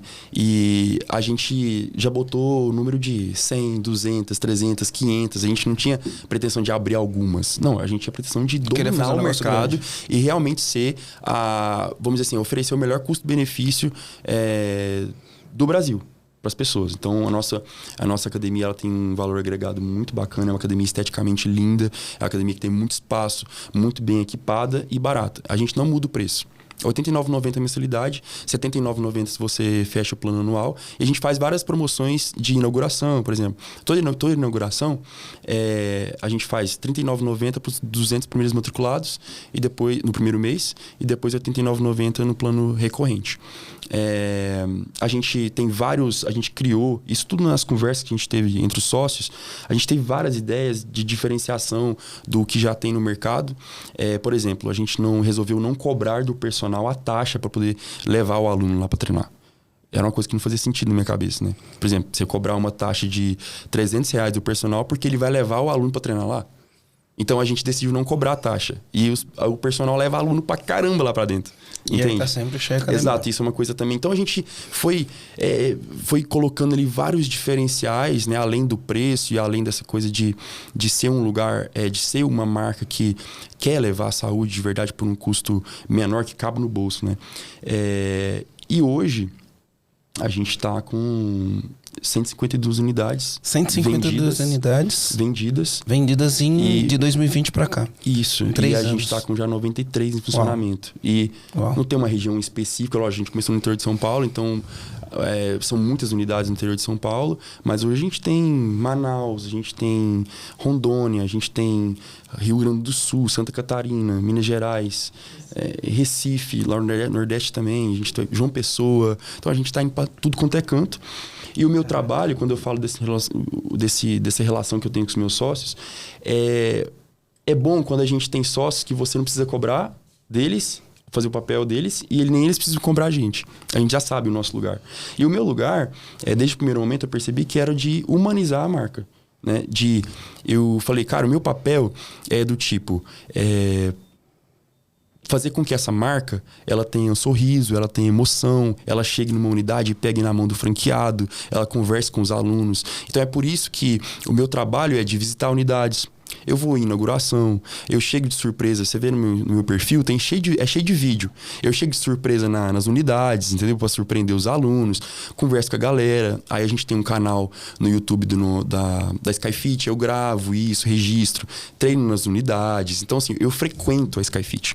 Entende? Eu sei como é que é a distribuição de aparelhos, eu sei quem é que, vamos dizer assim, qual é o perfil de professor que a gente está contratando, de recepcionista. Conheço o perfil dos nossos franqueados também, porque eu tô sempre lá pegando na mão deles, e na maioria das vezes é casal. Vou citar um exemplo de como é nosso franqueado. Nosso franqueado é, por exemplo, aqui em Tatuapé, eu tenho um franqueado que ele é policial militar, formado em educação física, e a esposa dele é formada em educação física também. O cara não estava aguentando a rotina de trabalho dele, porque o cara é policial e ainda dava aula de personal. E aí a esposa dele pegou o dinheiro que ele tinha e abriu uma franquia. A esposa hoje trabalha dentro da academia, ele trabalha como policial e o restante do tempo faz a gestão. Então, o nosso público, o nosso perfil do nosso franqueado é esse cara. Uma coisa interessante que você falou aqui, ó, que é importante a gente trazer aqui de atenção para o comandante, né? Inclusive foi uma das discussões que a gente teve hoje na nossa reunião de conselho. É cada sócio saber o seu papel. Né? Então você sabe o seu papel e cada sócio sabe o seu papel. Isso é importante, porque muitas vezes o papel dos sócios se confundem. Isso foi uma das coisas que eu e o Rogério discutimos hoje na nossa reunião de conselho. Então, saber o papel dos sócios, às vezes, né, tem 2 sócios, 3 sócios, 4 sócios, qual que é o papel de cada um? Esse papel não pode se confundir. Então, você falou isso. E outra coisa que você falou interessante, que eu acho que tem que ficar aqui no radar do comandante você sabe o perfil do franqueado, que é um cliente.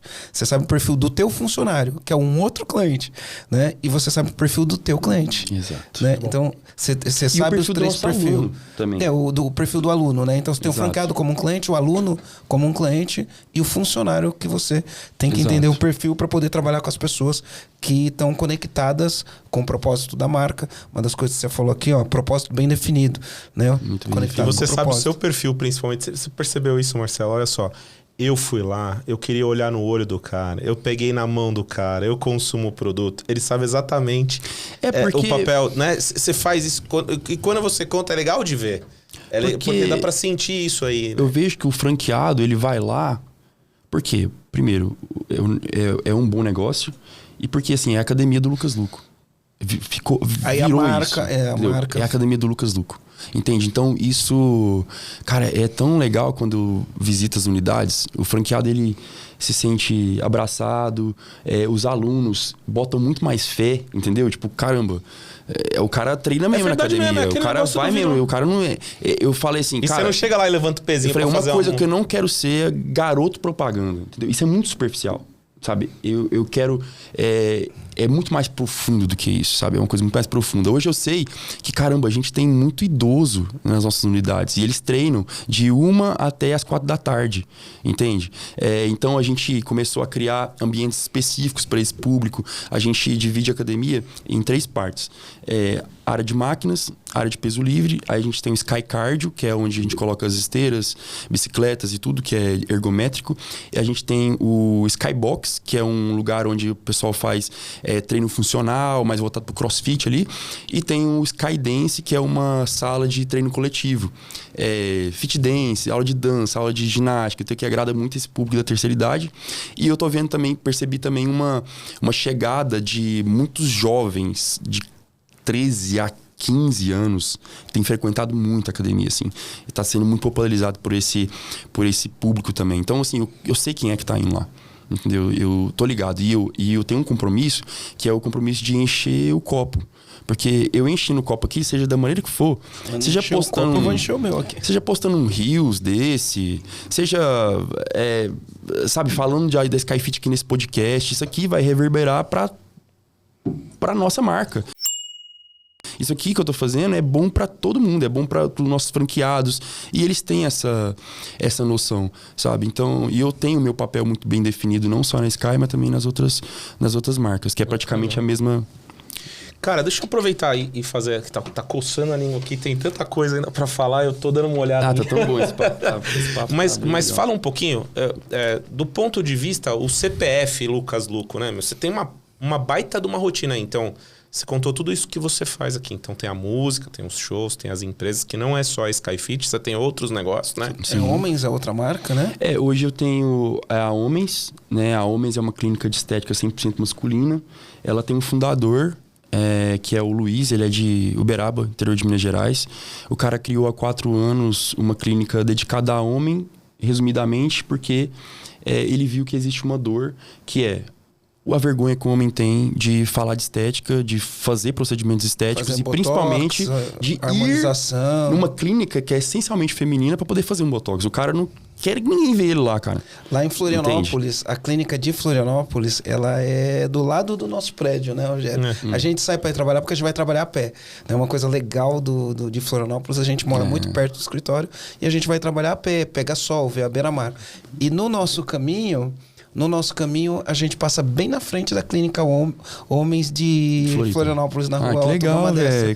A gente passa na frente todo dia. Que legal, que coincidência, velho. É 100 metros da nossa casa, né? Muito pertinho. 100 metros do nosso prédio. E aí começou por conta dessa dor que o Luiz identificou, beijo Luiz, e que todo homem sente, né? Todo homem que é um pouco preocupado com a estética, com a imagem, né? E hoje em dia isso tá cada vez mais comum, né? Era essa, de resolver esse problema. Do homem não se sentir acanhado e nem com vergonha de frequentar uma clínica de estética. Então, por isso é 100% masculina. E a gente tem procedimentos voltados para essa galera. Então, implante capilar, tudo quanto é terapia capilar para evitar queda, botox, preenchimento, depilação a laser, limpeza facial, enfim, um monte de coisa. Já fiz tudo isso, menos depilação a laser.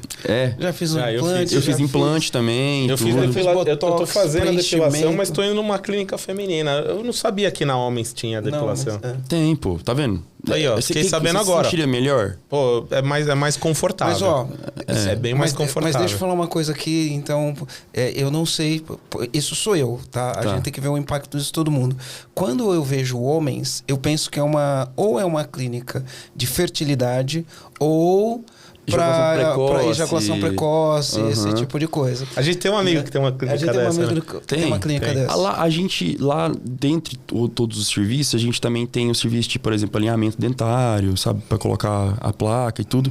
E a gente quer acrescentar alguma coisa nesse sentido, sabe? De tratamento para disfunção erétil, essas coisas, porque tem a ver. O cara já tá ali, o cara quer resolver tudo. É igual barbearia, né? O cara quer chegar lá e resolver tudo. Fazer a barba, fazer o cabelo, não sei o quê. Então, a gente quer um ambiente que o homem pode chegar. E o grande diferencial do nosso negócio é que a gente trabalha com procedimentos feitos por assinatura. Então, nós somos a primeira clínica de estética masculina do mundo a oferecer tratamentos. Um modelo de negócio diferente. Exatamente. Então, ou seja, se o cara quer chegar lá para fazer um botox, se o cara quer fazer uma manutenção depois do... Tem tratamentos que exigem, assim, constância. Tem um tratamento, por exemplo, que chama MMP, que eu faço. É uma terapia capilar, que é um microagulhamento que você faz, que ali você injeta vários vitaminas e ativos para evitar queda, estimular o crescimento do cabelo, enfim, essas coisas tudo. E depois faz um laserzinho, coisa que dura 20 minutos, só que você tem que fazer de 15 dias. Então, o que a gente faz? O cara chega lá, ele vai fazer um plano de R$ 99,90 mensal, certo? Ele vai fazer esse tratamento por 12 meses, né? Ele paga R$ 99,90 mensal e ele vai ter X pontos para gastar naquele mês. Então, o plano de R$ 99,90 te oferece, vamos supor, 100 pontos, certo? Você tem 100 pontos para gastar com o que você quiser no mês. Aí você olha na tabela quantos pontos custa o que você quer fazer. Entendi. Exatamente. Legal isso. Pra caramba. Por exemplo, o implante capilar. Se o cara chega lá e ele quer fazer um implante, a gente vai marcar para ele o implante capilar. O de R$ 99,90 vai para R$ 999,90. São 12 vezes de R$ 999,90. O nosso implante é o custo dele pro nosso cliente, que é o mais barato do Brasil, inclusive, tá? Não existe implante capilar no Brasil hoje com esse valor. E a gente quis trabalhar na forma de pagamento, né? Porque o cara às vezes não tem 12 mil liberado no cartão dele, mas ele tem 1.000. Entendeu? Então a gente se preocupa muito com a facilidade, porque, de novo, a nossa intenção dá acesso para as pessoas, de desmistificar essa coisa da estética, principalmente para o masculino. Enfim. E começou com 15 unidades. E hoje a gente está numa plena expansão junto com a 300. A gente fechou, entrou eu e o Léo Castelo, o Leandro. O time da 300 entrou junto no negócio. E também o Eduardo Ascioli, também, que é o cara do financeiro, é o cara da tecnologia, para fazer essa expansão. A gente começou há 2 semanas, a gente já vendeu 22 unidades, já, por vários lugares do país, franqueados. E a gente está já em obras as nossas clínicas próprias, porque além de ter as clínicas que são a padrão, né, que é para fazer um atendimento, não tem sala de cirurgia, não são todas as clínicas que fazem implante. Então, o que a gente faz? Toda clínica marca implante para os clientes, mas esse cliente ele vai ter que deslocar até uma flagship. Então, por exemplo, a flagship... Tem uma logística, um modelo de negócio. A flagship de Minas Gerais é lá em Belo Horizonte. Então, o cara do interior vai na nossa clínica que faz tudo, menos o implante, e ele é direcionado para nossa flagship. Então, todo lugar do Brasil vai ter uma flagship para atender a demanda de implante. Então, a gente vai ter uma aqui na Faria Lima. A nossa primeira flagship aqui em São Paulo é na Faria Lima. Então, o negócio meio que roda assim. O faturamento da Homens ano passado foi de 11 milhões. A gente está prevendo 22 até o final desse ano. E mais 100 unidades. Então, a gente terminar o ano com 115 unidades. Né? E eu tenho certeza que a gente vai conseguir dominar o mercado de estética masculina no Brasil, principalmente frente à dor da calvície. Assim. É o nosso foco. Porque eu tenho a dor, eu já fiz implante, meu pai careca, 2 vô careca, né? Eu ficando careca, fiz implante, me ajudou demais, assim, mudou a minha vida, né? Melhorou minha autoestima, então eu quis oferecer isso para outras pessoas. De novo, uma marca que tem total fit com o que eu... Com o teu propósito, com o meu propósito. Falando de homens, eu tenho uma marca, depois da Homens, eu tenho uma marca de suplemento também, chama Topway, de Rumo ao Topo. Ela tem 2 anos e meio. A gente tem 59 produtos e a gente tem muito foco em qualidade. Então, o nosso produto tem uma baita de uma qualidade. A gente tem preocupações diferentes, por exemplo, em usar adoçantes naturais. A gente tem a única marca que usa stevia e talmatina como adoçante para todos os nossos produtos. Isso encarece o produto, mas é uma qualidade absurda, entendeu? E também dá um gosto muito bom. A gente tem produtos alimentícios, tem brownie proteico, que é o nosso mais vendido. O nosso carro-chefe hoje é esse brownie proteico, que tem 2 sabores. Enfim, aí de Whey 3W, que é o nosso Whey mais barato, né? E a gente tem o Whey isolado, Whey hidrolisado, uma linha Clinical, que é mais voltada para o público feminino. Daí tudo que tem de padrão, creatina e etc. Essa empresa, o meu papel, de novo, é esse que eu falei para vocês, né? E também eu sou o tipo de cara que eu tô sempre nas reuniões mais importantes, naquelas reuniões que vão fazer diferença na vida daquela empresa. Então, por exemplo, a Topway, a gente hoje está em Drogasil, a gente está em Raia, a gente está nas farmácias São João, lá de Santa Catarina, a gente está, né, nas principais lojas hoje. A gente está nas Venâncio, lá do Rio de Janeiro. A gente é preocupado com a relação com o nosso... Mais preocupado com o nosso relacionamento com os prescritores, nutricionistas, médicos e lojas físicas do que, no momento, venda digital. A gente faz, mas não é o nosso ponto agora, porque a gente quer fortificar essa base, né, primeiro. Porque você tem distribuição, o cara acha em qualquer lugar, porque Exato. Você vai pro digital e o cara vai procurar em algum lugar, não acha. Então ele tem todos os pontos de contato da marca. O meu papel é fazer essa marca ser reconhecida ao ponto de estar ali na gôndola e fazer aquele produto sair. E aqui, no bastidor, o nome abre a porta para uma coisa que talvez sozinhos os fundadores não conseguiriam. É um mito isso? É verdade? Como que é isso? Né? Não, é verdade. A gente tem tudo. A marca pessoal, o empresário que trabalha a marca pessoal, ele abre mais portas muito mais do que se ele tá ali no bastidor, cara, quietinho. Exato, o relacionamento que a gente tem, a autoridade, né? A autoridade é uma coisa que a gente viu isso em números, tá? A gente teve um crescimento muito grande de quando eu anunciei, porque primeiro a gente estava construindo a marca, vamos dizer assim, uma linha de produtos para eu depois chegar com a minha imagem e a gente ter o que oferecer. Que não adiantava a gente, lançou a marca, já vamos pôr a imagem aqui. Não, a gente primeiro construiu uma linha de produtos, agora a gente tem o que oferecer, a gente tem como chegar. E a gente foi e anunciou O Lucas Luco é o dono da marca. Eu tenho 3 sócios, a Tainá, o Gustavo, Rosa e o Ricardo. Beijo para vocês. Com um propósito também muito bem definido. Porque nosso produto tem um grande diferencial que eu não falei. Que além de cuidar do corpo, a gente tem preocupação com a mente, né? Então, a gente tem ativos ali nos nossos produtos que ajudam muito o funcionamento da mente. O triptofano, triptofano, vitamina D, sabe? Então, a gente é a única marca do mundo que tem a preocupação com a nutrição da mente e do corpo. Porque eu também sempre abordo assuntos emocionais e mentais também em todo lugar que eu vou. Tem uma história com isso também. E aí você dorme, descansa, família e o resto? Vou te contar. E também, além da Top e tudo, eu tenho uma plataforma de treino online com mais 2 amigos educadores físicos, chamada Treino Híbrido. A gente está com um aplicativo na sua primeira versão, são 4 versões, então a gente está trabalhando ainda nisso. Mas muitos alunos, mais de 2.500 alunos ativos hoje, pagando recorrentemente. E agora vai nascer o nosso próximo negócio, nossa próxima franquia com os meus sócios da Skyfit é o Bike and Fly Brasil. O Bike and Fly Brasil é uma franquia de estúdios de spinning. Aquele spinning que tem o telão, você acompanha ali a sua colocação, quantas calorias você está gastando, relógio digital e tal. A gente percebeu, não um boom, mas que é uma modalidade que tem um espaço, tem um vácuo no mercado. E vem, né, sendo muito bem... Aí eu coloquei uma outra figura feminina de muita expressão no Brasil. Eu não vou falar ainda que eu não assinei contrato, mas é uma pessoa muito querida, uma pessoa que tem uma imagem assim, respeitada no fitness e tudo. Coloquei ela do meu lado para poder ganhar junto comigo e a gente representar a Bike and Fly, porque o público é essencialmente feminino, né? É o que eu percebi. O público dos estúdios de spinning, né? Então, a gente começa essa operação agora no mês que vem. Estamos montando de novo a primeira, levar porrada, validar, para depois a gente... Para você entregar para os teus clientes em geral, porque você tem alguns níveis, o Marcelo já explicou, né? O franqueado é um cliente, o cliente que vai usar é um cliente, teus sócios são clientes, então você vai testar tudo isso e vai entregar algo que... Bom, isso hoje é o que eu... E aí a gente tem a agenda de shows, né, cara? A agenda de shows, como eu te disse, há uns 2 anos atrás eu dei uma limitada na agenda, né? Eu limitei a 10 shows mensais, mas a gente nunca faz 10, sempre faz mais, até 15 eu faço.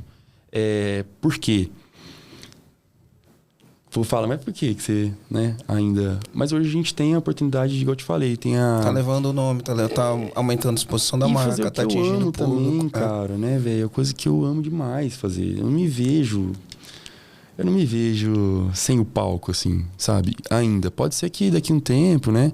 Não sei, daqui a uns anos, não sei. Mas a música é uma coisa que eu não quero que deixe de fazer parte da minha vida nunca, assim. E foi a base de tudo pra mim, né? Se não fosse a música, se não fosse, né, o reconhecimento nacional, né? Eu não tinha conseguido chegar onde eu cheguei. Então, é uma coisa que eu faço com muito, muito amor, assim, sabe? Que eu também tenho um propósito bizarramente incrível. Então,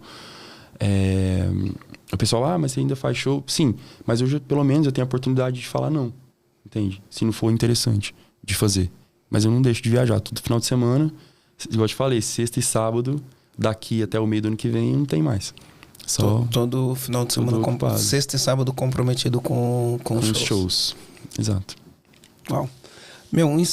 Um empreendedor serial, né? Quando a gente olha, e eu fico pensando aqui, né? Como que você vê, né, o Lucas Luca, o empreendedor serial, daqui 5 anos ou daqui 10 anos? Porque a minha impressão é que você não para, né? Cara, eu quero ser conhecido como o maior empreendedor do mercado fitness saudável, assim, do Brasil, sabe? É aquele cara que, por exemplo, vai ter uma feira de empreendedorismo. Eu quero ser convidado para falar sobre... Quando a galera fala assim, não, quem empreende no mercado fitness? O Lucas, entendeu? Eu quero representar isso, assim. Eu tenho isso meio bem definido, sabe? Eu quero ser o nome quando o assunto for empreender no ramo fitness e saudável. Tudo que for ligado ao ramo do fitness, da saúde, você vai estar ali com... avaliando oportunidades, olhando. Exato. Já tem um modelo que pode expandir. Isso, exatamente, é isso aí. E é legal, é contar, eu nunca nem tinha noção de que isso ia acontecer, mas eu já comecei a receber propostas e convite para poder palestrar, cara. Isso é loucura, velho. Isso é doideira, cara. Pra mim é uma doideira isso aí. Eu saí de casa pra cantar. Agora, pra falar sobre empreendedorismo e nada de música, isso é uma loucura, velho. O dia que eu recebi minha primeira proposta, eu liguei pro Tito. Eu falei, velho. Me explica aí como faz. Me mentora aí, me mentora. Caralho, eu fico até emocionado, assim, de verdade. Porque, velho, ele que abriu minha mente. Naquele dia ele me deu uma sacudida, sabe? Naquele dia na academia. Eu não esqueço nunca mais disso. E todo lugar que eu vou, eu falo assim, se eu hoje comecei meu caminho no empreendedorismo e as coisas estão dando certo, Felipe. De 3 anos pra cá, né? Foi o Felipe que abriu minha mente. E ele soube fazer isso muito bem. Eu não conheço ninguém que fez tão bem isso. Ele fala assim, Lucas, o povo não fala de novela comigo mais.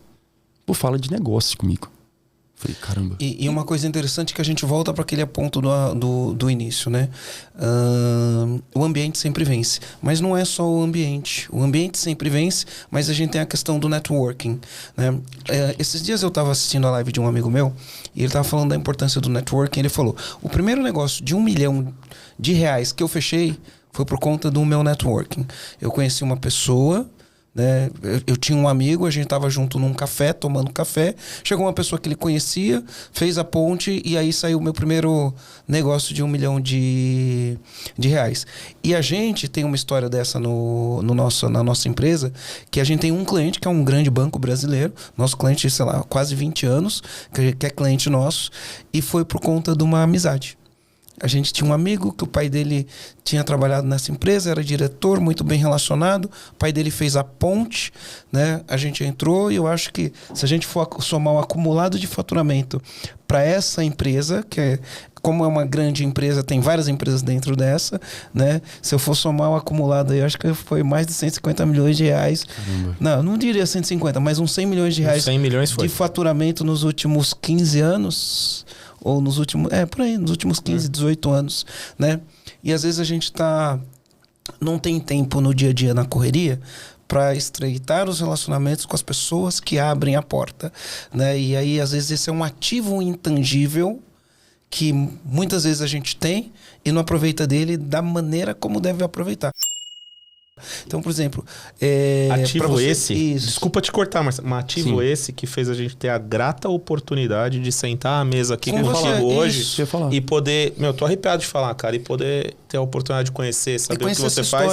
E levar para o comandante que vive a gente, olha, quanta oportunidade e quanto conhecimento você acha que você pode ter entregue aqui hoje? Quantas pessoas você consegue calcular quantas pessoas pode ter ajudado hoje? Cara, isso é muito legal, cara. Tem nem noção. E eu espero que... Caramba... Putz. Quanta esperança foi gerada hoje aqui, né? Eu sempre estou contando uma história, eu sempre estou ouvindo uma história, as pessoas estão ouvindo uma história e se inspiram, né? E aí, porque uma coisa é o artista, outra coisa é o empreendedor. Quando as pessoas ouvirem essa história, imagina que você já contou essa história em alguns podcasts, e aí o cara olha e fala, pô, sabe... Eu me inspiro nessa história, eu quero a mesma coisa, não é tão fácil, não é uma linha reta, né? Eu anotei uma das coisas que você falou aqui, ó, levar porrada, validar e expandir. É uma montanha russa. Eu desenhei um negócio assim, que eu fiquei pensando quando a gente tava falando aqui, do tipo assim, eu fiquei pensando no cara que tá lá em casa, na moça que quer empreender, né? E se sente desmotivado, sabe? Caramba, eu nunca vou conseguir, mano. Eu não tenho dinheiro, eu não tenho as oportunidades certas e tal. E aí eu fiquei pensando, como é que a minha vida mudou?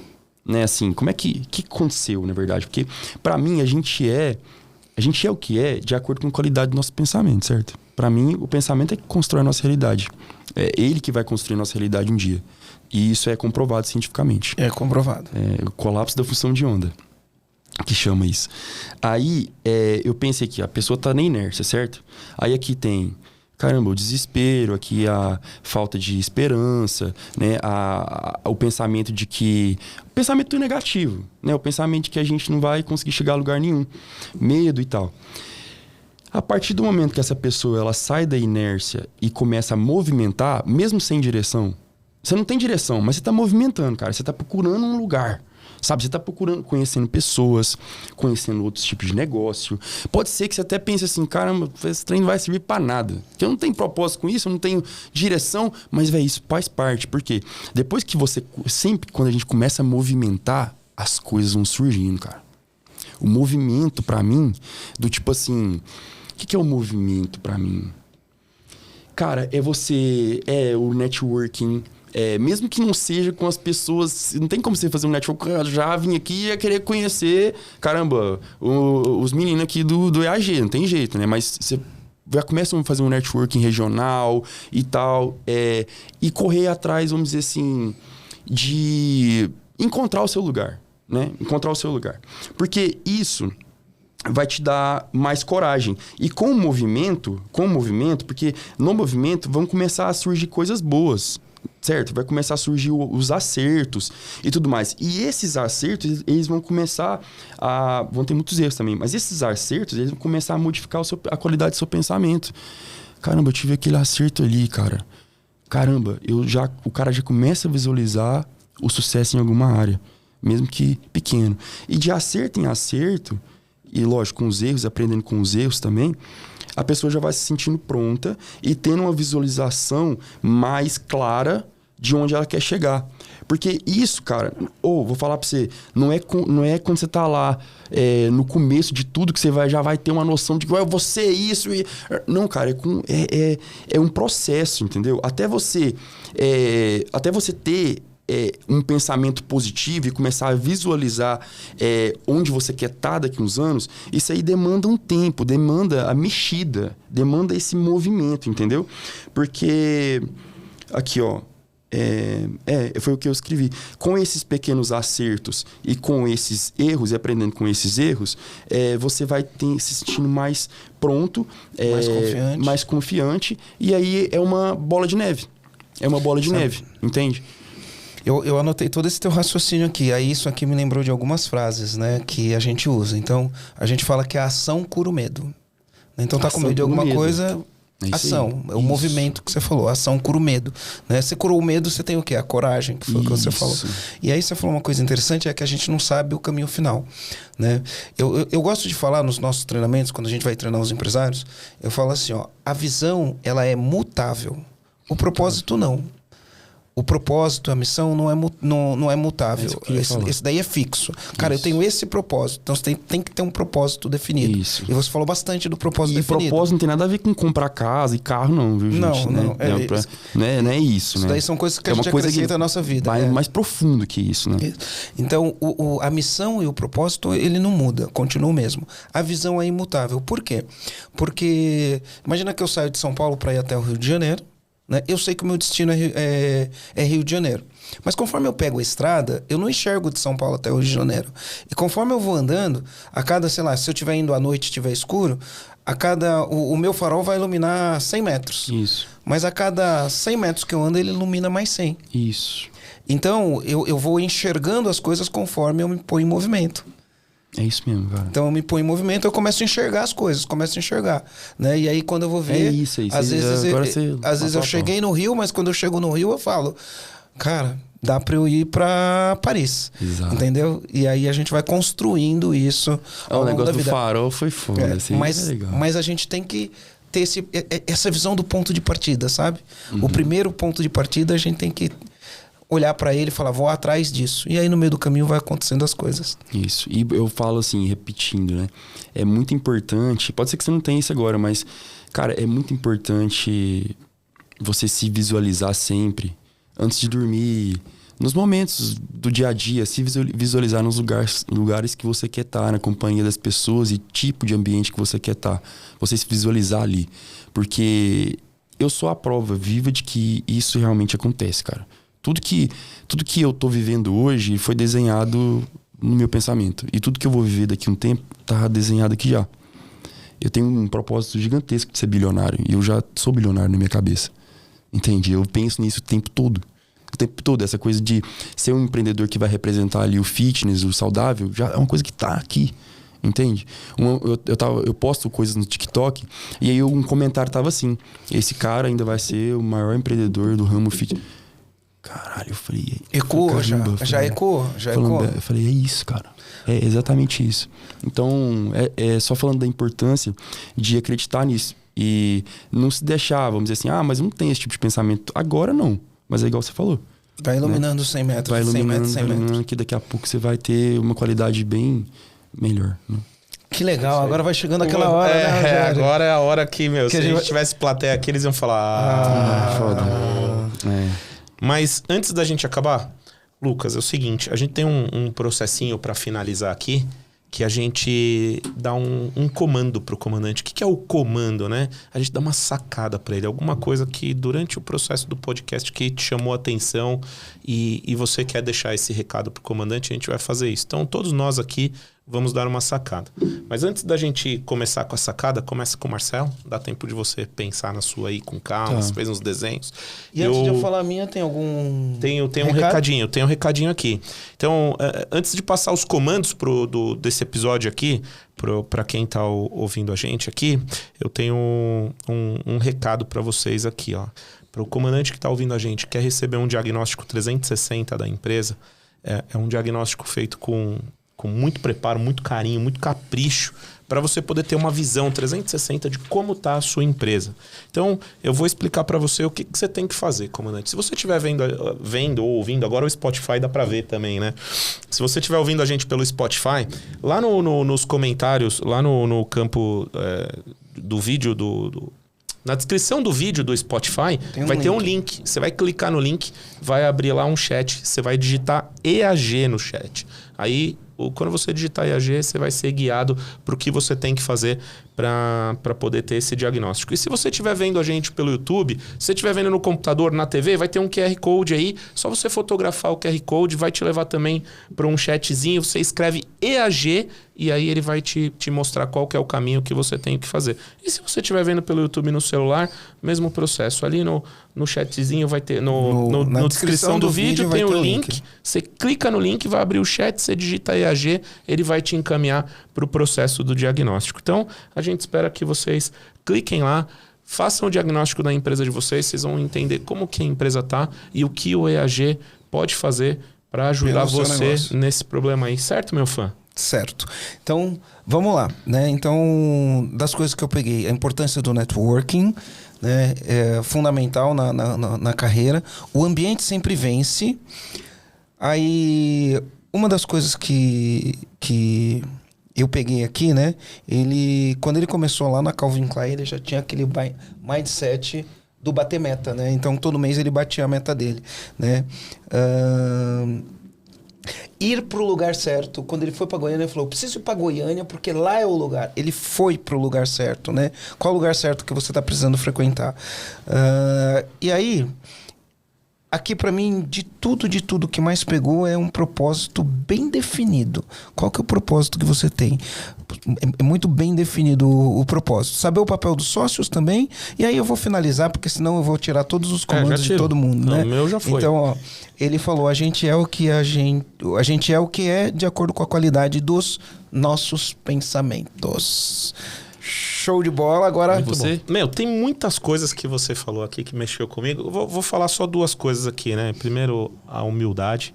Meu, isso é um processo. Minha mãe sempre fala isso pra mim: filho, a gente não pode perder a humildade. Minha avó falava: não esquece de onde você veio, meu filho. Sabe uma coisa que me incomoda? Posso te confessar uma parada que me incomoda?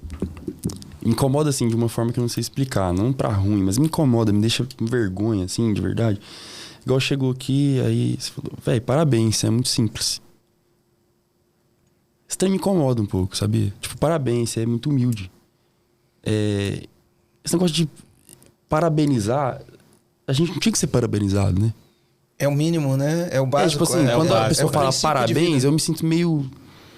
sinto, sabe? Tipo assim, eu não me sinto... É como se... Fica parecendo que a gente tá forçando uma parada, entende? Tipo, como se tivesse obrigado por ser assim, entende? Mas, na verdade, esse sou eu e meio que isso tem que ser comum, sabe? É assim, isso aí. Só fiz um parêntese, assim, de uma coisa. É isso aí. É que num mundo cheio de distorções, né? Aí quando a gente tá vivendo a nossa essência, é legal, né? Porque o mundo hoje tem muitas distorções. E aí, esse lance de qual é a essência, né? E ficar na essência. E aí a gente gosta bastante disso. E pegou aqui, ó, você vê que o tempo todo o tempo todo, comandante, o tempo todo que o Lucas falou aqui, ele falou o nome das pessoas que foram importantes, ele explicou sobre relacionamento, ele falou de network, ele teve gratidão pelas pessoas que estão relacionamento. Agradecer os sócios. Relacionamento, gratidão, eu acho que são comandos que a gente tem que observar aqui nesse podcast que podem ser muito úteis. E por que eu tô falando disso? Porque é muito fácil, muito simples fazer, dá trabalho. Né? Não foi fácil, né, Lucas? Em nenhum momento você falou aqui que foi fácil. Mas foram coisas simples que você fez bem feito o tempo todo. Exatamente. E qual é o teu comando, Lucas? Estou aqui anotando aqui. Aqui eu coloquei aqui, cara, não pensar em tirar proveito de tudo quanto é coisa. Tirar proveito na negociação, tirar proveito de uma venda. Você sempre querer ter vantagem sobre os outros. Eu acho que o pensamento é você querer somar e você ajudar para ser ajudado, entendeu? Eu acho que o cara, quando tem sucesso... Você pode reparar que todo cara de sucesso, ele ajuda. Ele é um cara que ajuda, porque ele acredita muito na tal da lei do retorno. Entendeu? Que ele tá ajudando aqui, porque ele pode ser ajudado daqui a pouco. Entende? Então, isso é uma coisa que, não falha. Então, não queria ter vantagem em tudo. E não se apegar à consequência, ao resultado. No caso, a grana. Entende? Porque a grana é uma coisa que vai começar a cair na sua conta bancária. Você nem vai ver quando você estiver despreocupado com isso. Quando o dinheiro odeia a pessoa que tá sempre correndo atrás dele, quer segurar ele a todo custo. Acho que se você for imaginar o dinheiro como uma, vamos dizer assim, de uma forma... Como resultado final, né? Se você estiver sempre esperando aquilo, fazendo as coisas... Já, tipo, eu vou fazer isso porque isso vai... Não. Esse jeito não vai dar muito certo. Eu acho que você tem que... Na verdade, a palavra é soltar o resultado. Soltar o resultado. Faz com afinco, faz com disciplina, faz com amor. Solta esse resultado, entendeu? Faz um negócio com verdade, sabe? Com alegria e tal. Que, velho, é uma parada assim que eu te garanto, velho, que o dinheiro vai começar a pingar. Entende? Mas sempre você tá preocupado com ele. Sabe, a hora que você olhar na sua conta e falar assim, caramba, velho, passou 2 anos que eu tô fazendo isso aqui com um amor e mudou totalmente a minha vida financeira, entende? Então, é bem isso, assim. No pressure, sabe? Assim, sem pressão pra cima da grana, sabe? Princípios básicos da vida, né? Faz com disciplina, com verdade, com amor e com alegria. Princípios básicos, que aí o resto é consequência. Isso, né? O resto é consequência. Se fizer a tua parte, o resto é consequência. Foca no processo. Né? O foco é na essência. Disciplina, amor, verdade e alegria. Isso. Uau. Show de bola. Se nós ficasse aqui, nós ia ficar lá mais... Não, a gente 3 fica. horas. E como que os comandantes, como que as pessoas te acham? Olha que pergunta. Como que as pessoas te acham? Onde você tá mais no Instagram, no Twitter?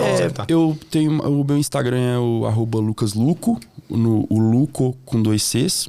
Eu quero deixar também o arroba... Tudo é Lucas Luco, tá, gente? Todo lugar lá. Eu quero deixar o arroba da rede Skyfit também, que é Skyfit. Sky de céu, Fit Academias. Da Homens, que é homens.franchising, desculpa. A Topway, que é Topway Fit. E tem também o Bike and Fly, se vocês quiserem já seguir, Bike and Fly Brasil. E eu deixo aí à disposição também, quem quiser, se você, vamos assim, que tá ouvindo a gente, assistindo a gente, tem interesse em conhecer mais sobre o nosso modelo de negócio, de franquias, tanto na Homens quanto nas academias, no Instagram das duas, a gente tem um link na biografia, que é só você clicar, você vai ser direcionado por uma página, e aí, posteriormente, você vai ser direcionado para nossa equipe de vendas também. Eu não falei sobre o modelo de negócio, mas o nosso investimento na Skyfit, ele vai de 500 mil a 600 mil. Eu não vou explicar agora como é que a gente fez isso acontecer, para montar uma unidade por 600 mil. É uma coisa quase que impossível, mas a gente achou um jeito de fazer isso.